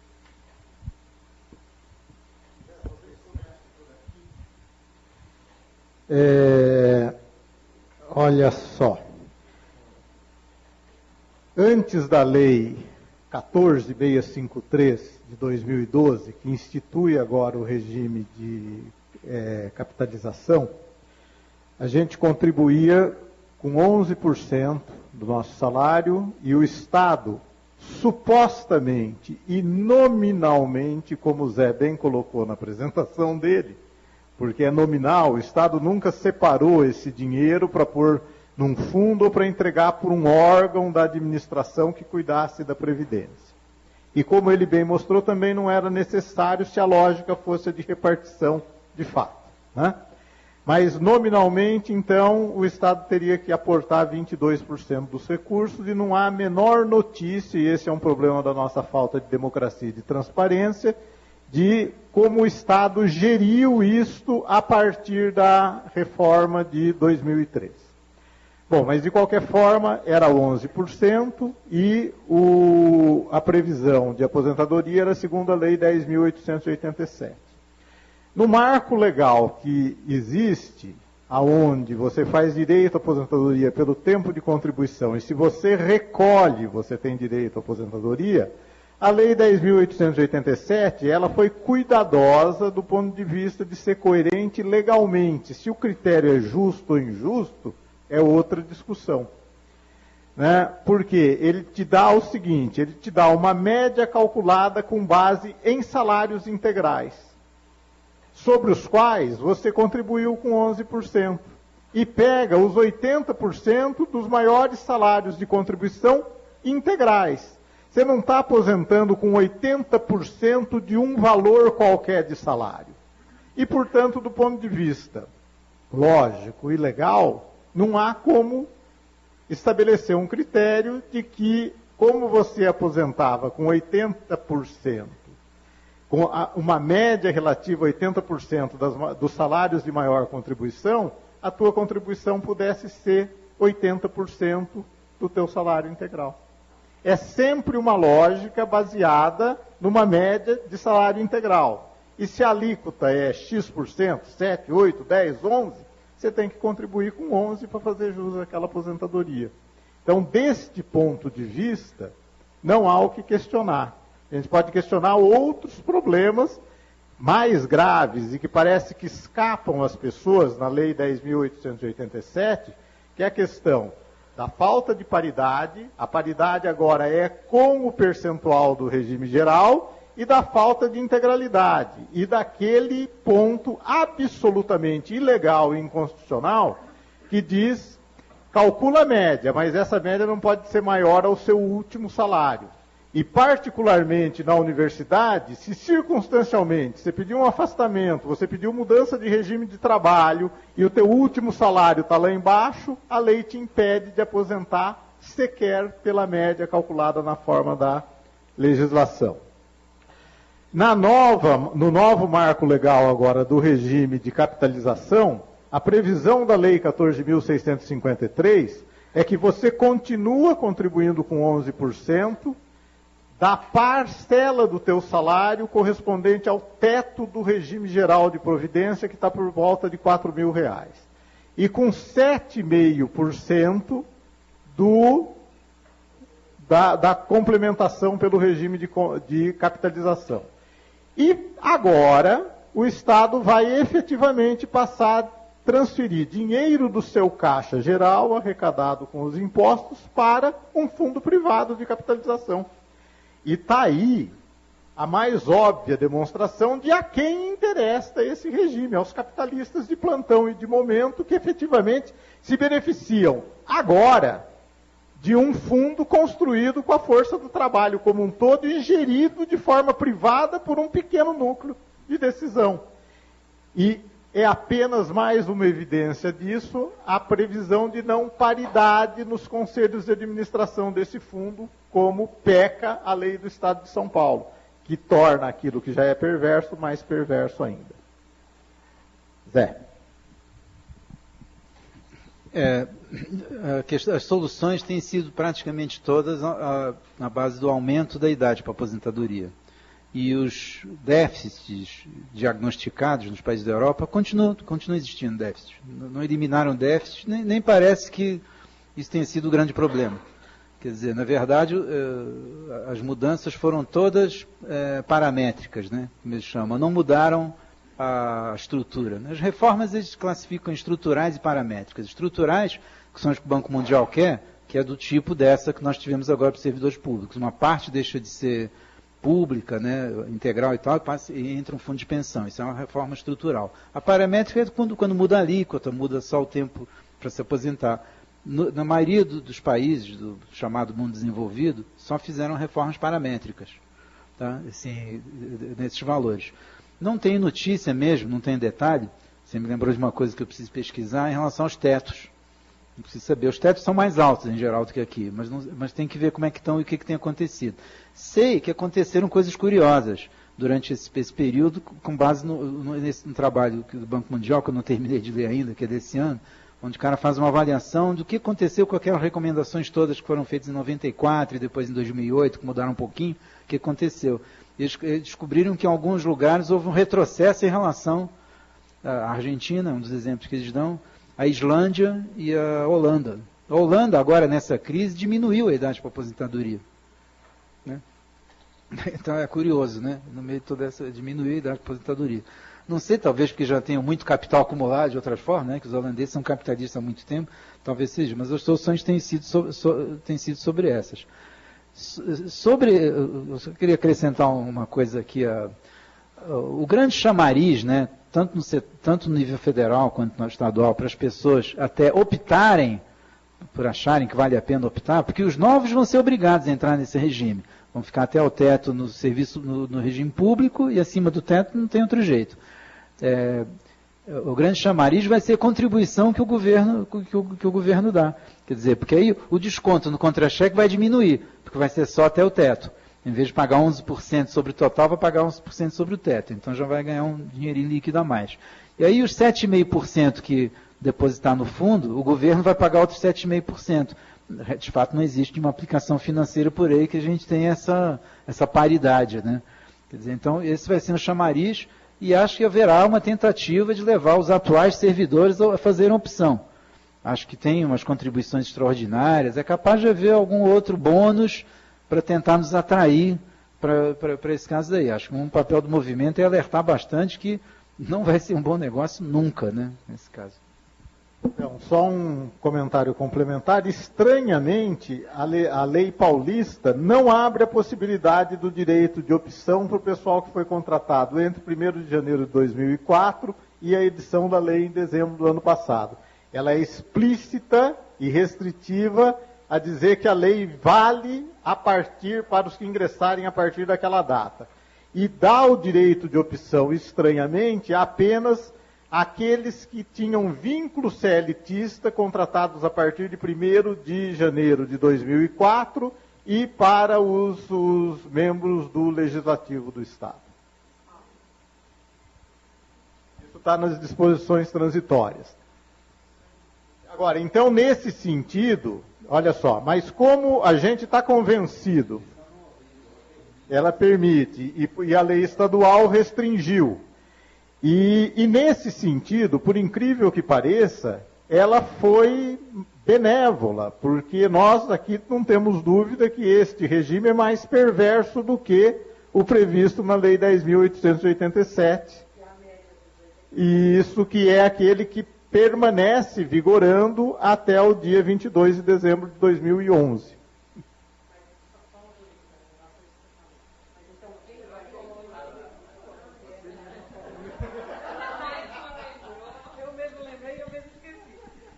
Aí, nesse caso, essas pessoas continuam tendo desconto sobre o total? Os 11% do salário integral? Sim, sim. Tá. Porque elas estão sobre o regime da outra lei que o estabelece. Por favor, desculpa, eu não sei seu nome. Sandra. Sandra? Sandra. Ok, Sandra. Desculpa, eu tenho uma dificuldade de entender tudo isso. Então, eu vou falar o meu caso para entender. Eu trabalhei cerca de 20 anos numa universidade, numa PUC, tá? E vim para cá em 2006. PUC? PUC. E vim para cá em 2006. Então, eu tenho 6 anos de USP. Quando eu aposentar, eu aposento, vamos supor, daqui a 4 anos que eu fizer, fazendo 10 anos de USP. Com que lei? Com a da Previdência ou com... Tá, assim, não dá para responder de bate-pronto, porque você criou tantas situações particulares com a emenda 20, 98, a emenda 41, 2003, a emenda 47, 2005, e cada uma tem tempos mínimos no cargo, na carreira, e, portanto, tem que olhar o seu caso com detalhe para não falar bobagem, né? Não há dúvida nenhuma que você conta o teu tempo de PUC. Agora, em que situação específica, e mais do que isso, qual possibilidade específica lhe será mais favorável? Porque com essa sobreposição, você pode às vezes optar por uma modalidade que lhe seja mais favorável. A gente recomenda que esse tipo de situação pessoas marquem um horário no atendimento jurídico da DUSP, levem a sua documentação e daí vão ter efetivamente uma análise caso a caso. Isso é muito mais seguro do que a gente adiantar aquilo que eventualmente de memória. Então, assim, o atendimento jurídico da ADUSP, basta ser filiado, ligar lá na entidade e marcar um atendimento. E uma outra coisa que a gente aconselha, antes de fazer isso, que todos nós temos direito de fazer, é pedir no departamento pessoal da sua unidade uma previsão de contagem de tempo, ou uma contagem de tempo com previsão de aposentadoria. Porque daí a reitoria vai lhe dar um documento de em quais modalidades você teria direito e quando você completará o tempo em cada uma delas. Nem sempre esse cálculo vem correto, e esse é mais um motivo para que você leve esse documento para a verificação das nossas advogadas. Tá bem? Mesmo assim, não deixe ir lá na assessoria jurídica não, tá? Não é por causa disso, mas ao que tudo indica, o fato de você ter ingressado no serviço público em 2006, você não vai conseguir aposentadoria integral mesmo, não tem como. Porque isso era realmente restrito até que entrou em dezembro de 2003, foi a emenda 41.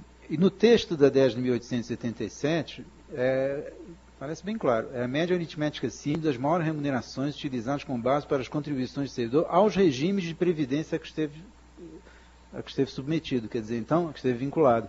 Então, vai entrar os seus salários de contribuição todos, desde julho de 94, na verdade. Porque não dá para fazer de 94 até agora o tempo de aposentadoria. Então, é do real, né? Do plano real para cá. Então, o que vai acontecer é que vai entrar na conta, vai lá ver com certeza. Mas para a gente ver o que significa isso aí, os salários de contribuição da época que você era da PUC, que estavam submetidos ao teto do regime geral. Então, eram mais baixos. Quer dizer, então, os 80% maiores, é bom você acumular bastantes agora, antes de... o seu salário de contribuição agora deve ser mais alto do que era na época da PUC. Você paga por um valor mais alto hoje. Então, quanto mais desses salários você puder incluir na conta, vai aumentar o cálculo da sua média. Tá? Quanto, aí tem que fazer a conta mesmo. Talvez tenha que trabalhar até os 69 anos e meio. Tá? Então, Ime.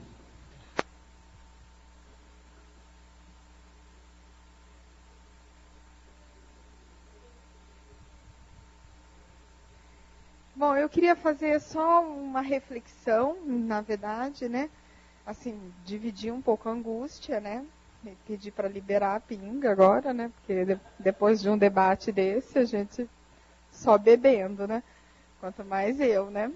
Tenho, né? Do alto dos meus 6 anos de USP, vou pedir minha contagem de tempo também, sim, para discutir minha 6 anos, né? Então, eu que trabalharei até os 70, né, se não mudar a lei, né? Porque eu provavelmente já vou ser da geração que não vai ter nem a direito à aposentadoria, né? Pode. Então, assim, o que me preocupa, na verdade, assim, pensando na pauta de luta do movimento, né? É que não tenho a menor dúvida, estou completamente convencida de que a gente só pode pensar mesmo num regime previdenciário em termos de solidariedade de gerações, né, entre as gerações. Agora, recentemente, o Marcos foi embora, meu colega de departamento está para se aposentar. A gente teve uma discussão no meu departamento que a gente discutia, inclusive, o fato de que a universidade deveria dar condições para que a gente não precisasse chegar aos 70 anos tendo que cumprir as mesmas funções na universidade. Porque a gente há de convir que a gente não vai chegar aos 70 anos todos do mesmo jeito, né, gente? Uns vão chegar lépidos e faceiros, como alguns colegas meus de departamento, felizmente, a gente há de convir que outros vão chegar meio fodidos, né? Os 70 anos é uma realidade, né? Ai, tá gravando. Esqueci que tá transmitindo. Enfim, né? E, enfim, é uma realidade da vida, né? E eu fazia uma defesa de que acho que alguns dos mais velhos não devem assumir turmas lotadas, não devem assumir determinadas turmas que estão com 80 alunos na sala de aula, que devem assumir as optativas com menores alunos, que tem que ter uma diferenciação, né? Que nós mais jovens é que temos que pegar as barras mais pesadas no departamento, que isso é justo, que haja essa divisão, isso faz parte da solidariedade entre as gerações, né? Que não é porque está escrito ali que todo mundo tem que dar 8 horas de aula, que isso signifique que são 8 horas em turmas iguais, e que a gente não tenha que ter uma sensibilidade para perceber que nós não temos mais as mesmas condições de trabalhar do mesmo jeito, né? E que se a universidade tivesse, de fato, uma sensibilidade com isso, a gente teria, inclusive, um corpo docente um pouco maior, para que a gente tivesse uma maleabilidade maior, para que um professor pudesse trabalhar até os 70 anos e, eventualmente, não precisando entrar mais em sala de aula, mas só orientando, se fosse o caso, né? Dependendo, seguindo esse princípio da solidariedade, para que ele pudesse dar o que ele tem condições de dar, para trabalhar em extensão, se fosse o caso, se é o que ele está em condições de fazer, não é? Mas, enfim, a gente sabe que se a gente chega num ponto desse, o que a universidade vira para a gente fala, aposenta por invalidez. Se você não pode mais dar aula para 60 alunos, né? Então, aposenta por invalidez se você não pode mais fazer isso e você está fora do jogo. Então, eu estou completamente convencida de que não tem a menor necessidade, né? Embora ache que talvez a gente tenha um grupo significativo de colegas que não estejam, né? Mas a minha preocupação em termos da construção da pauta de luta da gente é que me parece, me angustia muito a perceber que a gente, evidentemente, e nós estamos perdendo essa luta, né? Nós estamos, né? A questão da Previdência tem sido reveses atrás de reveses e reveses, e agora foi, né, um golpe final, né? Então, a implementação desses fundos, né, definitiva, dessa forma, né? E daí, quando a gente coloca, né, no teu último slide, eu não tenho discordância do princípio, né, que a gente tem que lutar pela previdência integral, pela aposentadoria integral e pelo princípio, mas diante da realidade que a gente tem hoje, pelo menos aqui na USP, ela me parece uma pauta demasiadamente grande e distante para chamar a luta junto aos colegas. E, ao mesmo tempo, a água subindo. E eu sinto a água já aqui, né? Porque os fundos vão ser implementados, né? Então, a reflexão que eu queria fazer, e pedir aí para vocês ajudarem, né? E todo mundo do plenário, era como é que a gente faz para construir uma pauta intermediária, se é que isso é possível, né? Porque, assim, a gente tem como barrar a implementação desses fundos, a gente tem como fazer propostas intermediárias para fazer com que isso seja feito de uma maneira menos perversa, ou não vai ter jeito, vai ser perverso mesmo. O que a gente faz? Porque, veja bem, gente, esse país está polarizado do ponto de vista da disputa política entre dois partidos que um levantou a bola e o outro cortou, em termos da reforma da Previdência. E nós não estamos com nenhuma perspectiva política de despolarizar essa disputa, né? Então, é isso que o campo político brasileiro tem reforçado essa tendência entre esses dois grandes partidos que têm disputado nacionalmente isso. Embora algumas capitais brasileiras nessa última eleição eles tenham perdido, a gente sabe que do ponto de vista do executivo nacional, a gente não tem uma perspectiva de que ele saia da mão do PT ou do PSDB, né? Então, assim, quais são as perspectivas que a gente tem de fazer esse embate direto, se não constituindo pautas que eu chamaria de intermediárias, né? Até para que a gente construa um discurso mais palatável para a categoria, que não pareça para a categoria tipo muito distante, né? Para a gente chegar a uma pauta e falar, não, mas isso não, isso a gente já perdeu, né? Então, assim, como é que a gente constrói? Então, é mais assim, meio um desabafo, meio assim, uma angústia aí, meu pedido aí para soltar a garrafa de pinga, César. Talvez o jeito seja encher a cara mesmo, né? Talvez seja a única saída. Mas eu posso... Mas olha só, eu vejo muita dificuldade de conseguir instalar alguma solidariedade no plano mais próximo da gente, no departamento, na universidade, se o sistema como um todo não é solidário. Então, assim, acho que a luta pelo plano local e no geral, acho que são dois aspectos da mesma luta, na verdade. Não consigo ver de outra maneira. E a gente está numa situação ruim mesmo. Não dá para adocicar a pílula aqui. E não eu particularmente, posso discordar de outros companheiros, eu não vejo mesmo saída para um fundo de pensão. Sou absolutamente contra a gente disputar a gestão deles, por exemplo. Entendeu? Disputar a gestão significa a gente entregar os nossos quadros para serem gestores do capital. Significa condenar companheiros nossos a serem auxiliares do capital. Eu não quero isso para amigo nenhum meu. Entendeu?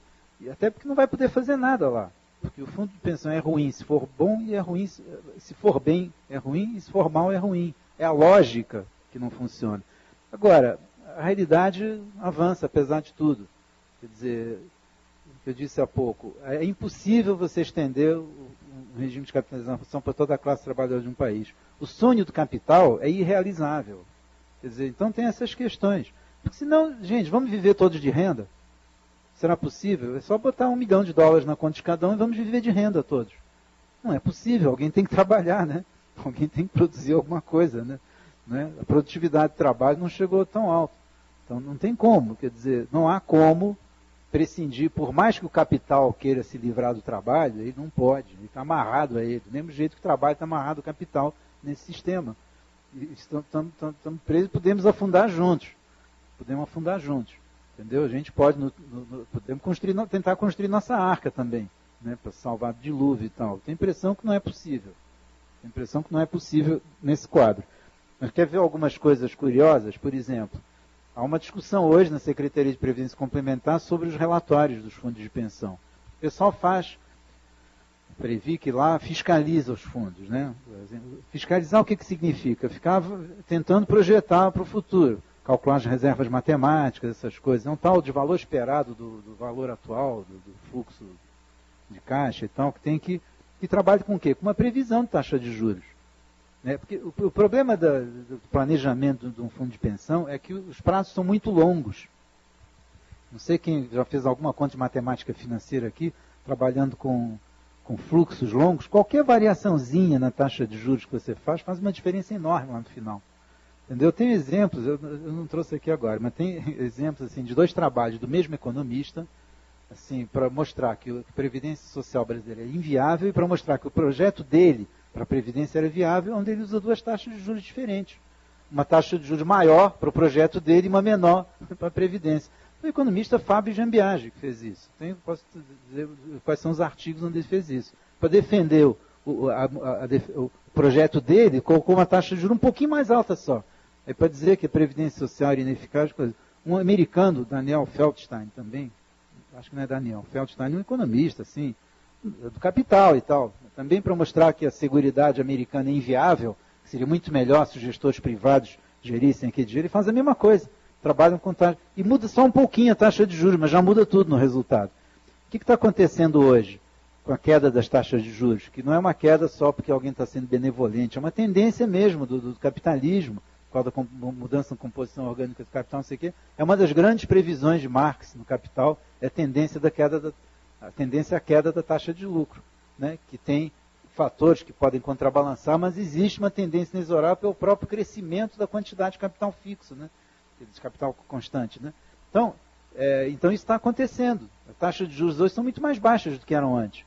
E os fundos não vão sobreviver com taxa de juros zerada, né? Quer dizer, então, eles prometem mundos e fundos com base numa certa taxa. A Previc já está revendo qual é a taxa máxima que ela aceita que os relatórios dos fundos apresentem para mostrar a sua saúde financeira, que acho que está em 6% ao ano. Então, dizendo que não existe mais 6% real ao ano. Então, estão discutindo isso, que vão mudar isso agora. Entendeu? O próprio órgão que fiscaliza isso, nosso governo, que não é grandes coisas, já está dizendo, olha, não está dando não, vamos ter que diminuir isso, e aí vai mostrar o quê? Que muitos dos fundos que hoje apresentam saúde financeira não têm essa saúde toda. O relatório do Banco Mundial de 2012, esse que eu não acabei de ler, está indo nessa direção também. Está mostrando que foram subestimadas as dificuldades, que foram subestimadas as dificuldades que haveriam na implantação da capitalização. Quer dizer, então, por um meio ou outro, esse modelo aí não vai ter o sucesso que diz que vai ter. Então, a capacidade, no médio ou longo prazo, a gente se articular novamente para derrubar esse regime e fazer previdência social pública, de fato, retomar seu lugar, acredito que a gente terá mais condições para isso com o próprio desenrolar dos acontecimentos. Eu acho que particularmente pontual mesmo, não sei se é intermediário, como você falou, mas a briga pelo aumento do teto do regime geral, eu acho que é um ponto assim, tático importantíssimo para a gente. Entendeu? Porque pega toda a classe trabalhadora, inclusive. É uma coisa que, nesse momento, onde o regime dos servidores está condicionado a esse teto também, é uma bandeira capaz de unir os trabalhadores do setor público e privado.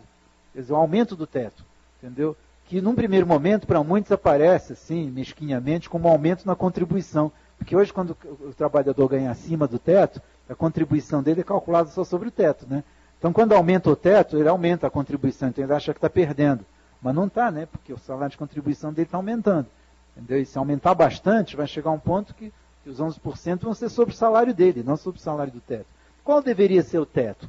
A gente andou pensando sobre isso. No Congresso do ano de 2003, nós aprovamos, o ANDES aprovou que o ANDES deveria brigar por um regime único de previdência social. O pessoal andou esquecendo um pouco isso, achando que servidor público tinha que ter privilégio mesmo, que não é verdade, né? Tem que ter um sistema decente, né, para todo mundo. E uma das coisas que a gente colocou ali era que o teto deveria ser o teto que o servidor público, o maior salário paga um servidor público. O salário do presidente da República, dos ministros supremos, isso aqui hoje, qual é a faixa que está? Tinha colocado aqui, 26 ou 32, não sei, esses números dependendo do que entra ou não, porque seria assim aquele número que as pessoas consideram que é moralmente aceitável como sendo um salário, né, de fato, uma retribuição pelo trabalho. Se é o teto na ativa, seria o teto na aposentadoria também. Devia ser dessa ordem de grandeza, na minha opinião. Por que ser mais baixo do que isso? Porque a contribuição para a previdência do empregador e do empregado, porque o empregador vai ser proporcional a isso também. Quer dizer, atuarialmente é consistente. Só que o que acontece se fizer isso? Vai tirar o espaço da previdência privada. O problema é político, não é econômico nem financeiro. É político, quer dizer, os capitalistas, os rentistas se organizam e conseguem reservar esse mercado para eles, não é porque seja um negócio melhor para eles. Para nós é um péssimo negócio. Então, resta nos convencer, mostrar para pessoas que... Acho que esse aumento do teto tira o espaço da previdência privada, entendeu? Eu acho que é isso que a gente tem que brigar mesmo, como intermediário. Já que não pode acabar com o fundo de pensão, vamos aumentar o teto do regime geral, então.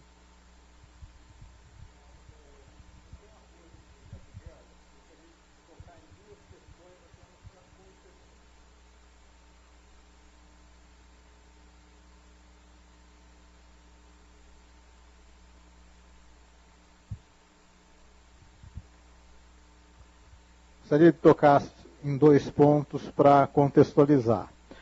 O que ele coloca da decisão do ANDES de 2003 é algo, sim, bastante interessante, mas não necessariamente quem, na época e mesmo depois, era contra fazer a proposta de um regime único universal, era porque queria manter o privilégio do servidor público. Era uma discussão, a mim parece, política de fundo, no sentido de, num momento onde você estava, como ainda estamos, fracos politicamente, pautar essa discussão eventualmente favoreceria, sim, destruir aquilo que o regime público pudesse ter de melhor, essa é uma polêmica dentro do movimento, e instituir o pior de modo universalizado. Que ganho político você tem num determinado momento nesse tipo de opção, é a responsabilidade do movimento fazer, e me parece natural que você tenha posições aí diferentes nesse campo. Né? A outra questão, eu acredito o seguinte, concordo com ele, eu acho que o papel mais importante, que quem não se coloca de modo alinhado com as forças, que não são forças que defendem a perspectiva de uma sociedade igualitária, né, e que estão em proeminência hoje no mundo em geral, é de manter a reflexão crítica e de não perder a memória do histórico de certos processos como esse que embasa a reforma da Previdência. e que cada vez mais está mais distante da população em geral, dos meios, independentemente do grau de instrução que tem, como na universidade, e cada vez mais você tem uma tremenda massificação que nos impele a engolir o discurso oficial e coloca uma barreira muito grande para a reflexão das coisas como elas são. Eu concordo com o Zé Miguel de que não é o caso da gente disputar gestão de fundo, né? Mas eu acho importante a gente apontar, mesmo nos marcos legais vigentes, tudo aquilo que tem de incoerente na legislação específica, porque isso nos permite fazer o debate.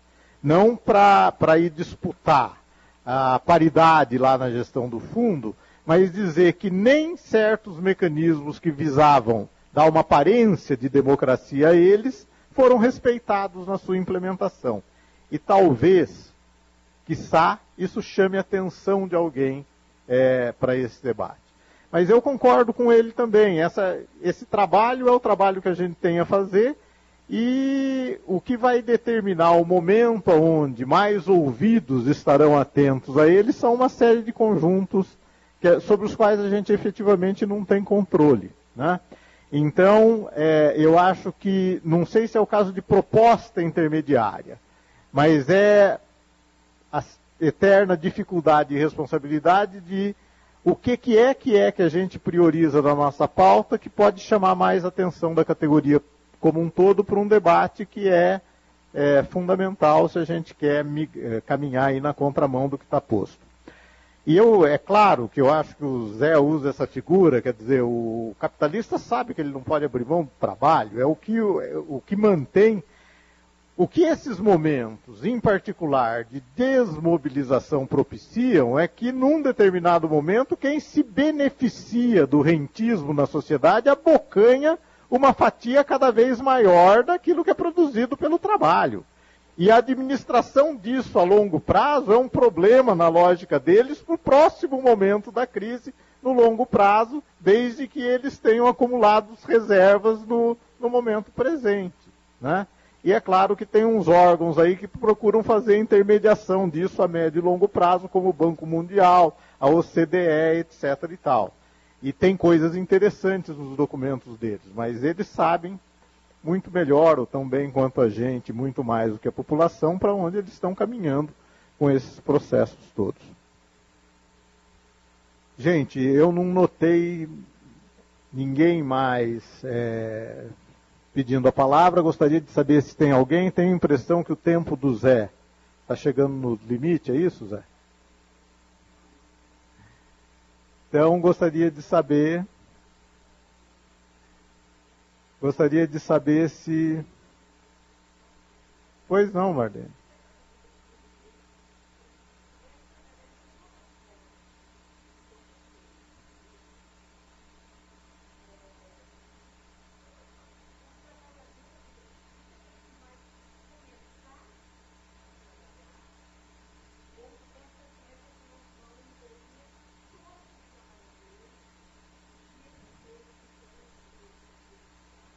Então, eu vou dar a palavra para o Zé, mas eu queria até ter comentado isso na sua primeira intervenção. Tem uma série muito grande de balões de ensaio daquilo que o governo estaria a propor e daquilo que estaria em elaboração em diferentes órgãos da sociedade, entre eles os sindicatos patronais, etc. e tal. Até onde eu sei, o governo não formatou a sua proposta, nem em termos de reforma global, que atingiria mais do regime geral, tem uma proposta formatada, encaminhada para discussão no parlamento. Tem questões pontuais, como a que o Zé colocou, em relação a muda o fator previdenciário, etc. e tal. E, portanto, este debate, se vai atingir todo mundo, se não vai atingir todo mundo, etc. e tal... nós não temos resposta ainda para isso, salvo o melhor juízo e salvo que o Zé tenha alguma informação que esteja me escapando. Não, estava um mute aqui desligando. Não vou responder um pouco isso e aproveitar para encerrar mesmo aqui, sem falar, gastando alguns minutos falando algo que não falei na exposição, mas que acho que é importante para a gente entender tudo isso. que tem a ver com a história do Banco Mundial. Falei das diretrizes do Banco Mundial de 94, de 2008 e a avaliação que estão fazendo recentemente. Essas diretrizes em 94, num documento famoso aqui, Averting the Old Age Crisis, né, foram seguidas mesmo pelos países todos e resultavam do seguinte, que os regimes de previdência tinham que ser reformados no sentido de passarem a ser baseados no que eles chamavam de 3 pilares. Esses 3 pilares eram os seguintes: o pilar 1, que era um pilar público, por repartição, destinado a evitar a pobreza na velhice. Assim, para que as calçadas não ficassem com velhos e tal, devia ser assim. O segundo, obrigatório, por capitalização de gestão privada. Obrigatório. Isso um patamar seria depois num patamar um pouquinho mais alto. E o terceiro pilar, facultativo, capitalização privada também. Alguns anos depois, e assim tentaram reformar no mundo inteiro, às vezes mais veemente. No documento de 2008, eles mudaram isso e incluíram mais 2 pilares. Um pilar chamado pilar 0, dividiram o pilar 1 em 2. Um 0 e um 1. O 0 era aqui destinado a resolver a miséria mesmo, assim, assistencial. É um Bolsa Família, umas coisas desse tipo. O pilar 1 virou só uma manutenção da renda de quem já ganha alguma coisa. Tá? E incluíram um pilar 4, totalizando 5, né, foi 0, 1, 2, 3 e 4, que seriam os meios informais que as pessoas têm à sua disposição para garantir a velhice também. Familiares, ajudas de saúde, coisas desse tipo. Por que eles incluíram isso? Porque concluíram que a análise que faziam para poder promover as reformas monetárias não podia ser tão dura assim. Tinha que ser mais flexível, tinham que adaptar às situações que cada país tinha. E tem uma frase nesse documento de 2008, do Holtzman aqui, que é impressionante a gente ler, até arrepia quando lê. Que diz que, preferencialmente, para conduzir essas reformas, é importante que nos países onde for feito, que essa reforma seja conduzida por um líder popular bastante, como é que se diz, com muito respaldo popular. A gente vê o Lula ali, não tem jeito. Não é nessas palavras não, se vocês quiserem, tem a lista. Esses documentos estão disponíveis no site do Banco Mundial, à vontade, não é nada secreto não, eles divulgam tudo isso. Tá? Não, esse é o de 2008, já quando eles concluem que não precisa instalar todos os pilares, instalam outro. Eles chegam a ter uma espécie de um diagnóstico, uma matriz assim, onde você entra. Como é que está o seu país? Está assim, assim, assim. Então você faz isso, isso e isso. Quase com uma receita, com uma metodologia de como é que você vai levar a reforma. Agora, em tudo, em toda essa avaliação, há uma linha mestra em todos esses negócios. É capitalizar tudo. E isso é sempre. E vai continuar. Então, o que eu queria chamar a atenção nessa última fala é isso, que isso vai continuar. Isso não vai parar. Não vai parar com essas reformas agora, tanto no regime geral quanto no Previdência. Vai continuar no sentido que o capital necessita abocanhar coisas cada vez maiores. Então não tem jeito. A gente, vamos nos conformar e ficar agora aqui. Não, vai piorar. Se a gente não fizer nada, vai piorar. Assim, no mínimo, a gente tem que não deixar piorar. Talvez seja a posição intermediária. Não sei, não deixar piorar.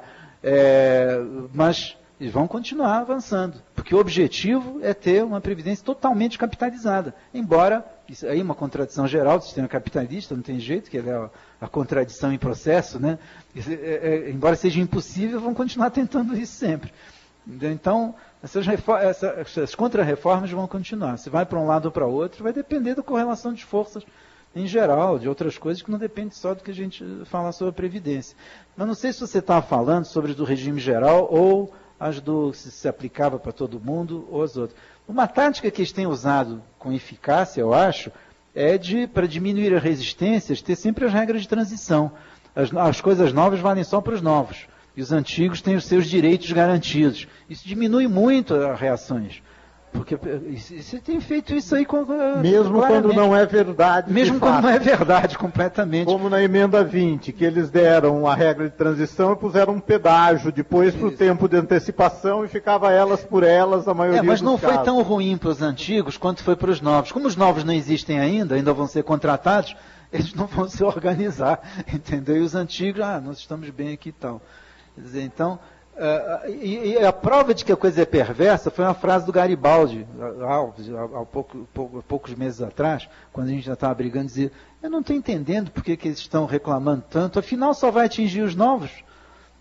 O Garibaldi, o ministro, disse isso na televisão, ou seja, admitiu que era uma droga, né, o que eu estava querendo propor. Né? Bem, queria agradecer a todos, lamentar não ficar mais tempo, mas senão eu perco o avião e preciso voltar para o Rio hoje, que amanhã de manhã eu dou aula, que ainda vou tentar fazer. Olha, aos 70 anos a gente vai ser obrigado a se aposentar, mas tem outros que podem conseguir as condições para aposentadoria antes. Eu acho até como compulsório, acho que não deveria existir, não. Eu conheço muita gente com 70, 75, 80 que quer continuar trabalhando na universidade e, dependendo das condições, é ruim a pessoa se aposentar aos 70. Entendeu? Eu estou torcendo para que até eu chegar aos 70, essa idade, a gente tenha conseguido subir esse teto. Senão eu estou frito se eu tiver que me aposentar aos 70. Zé, muito obrigado.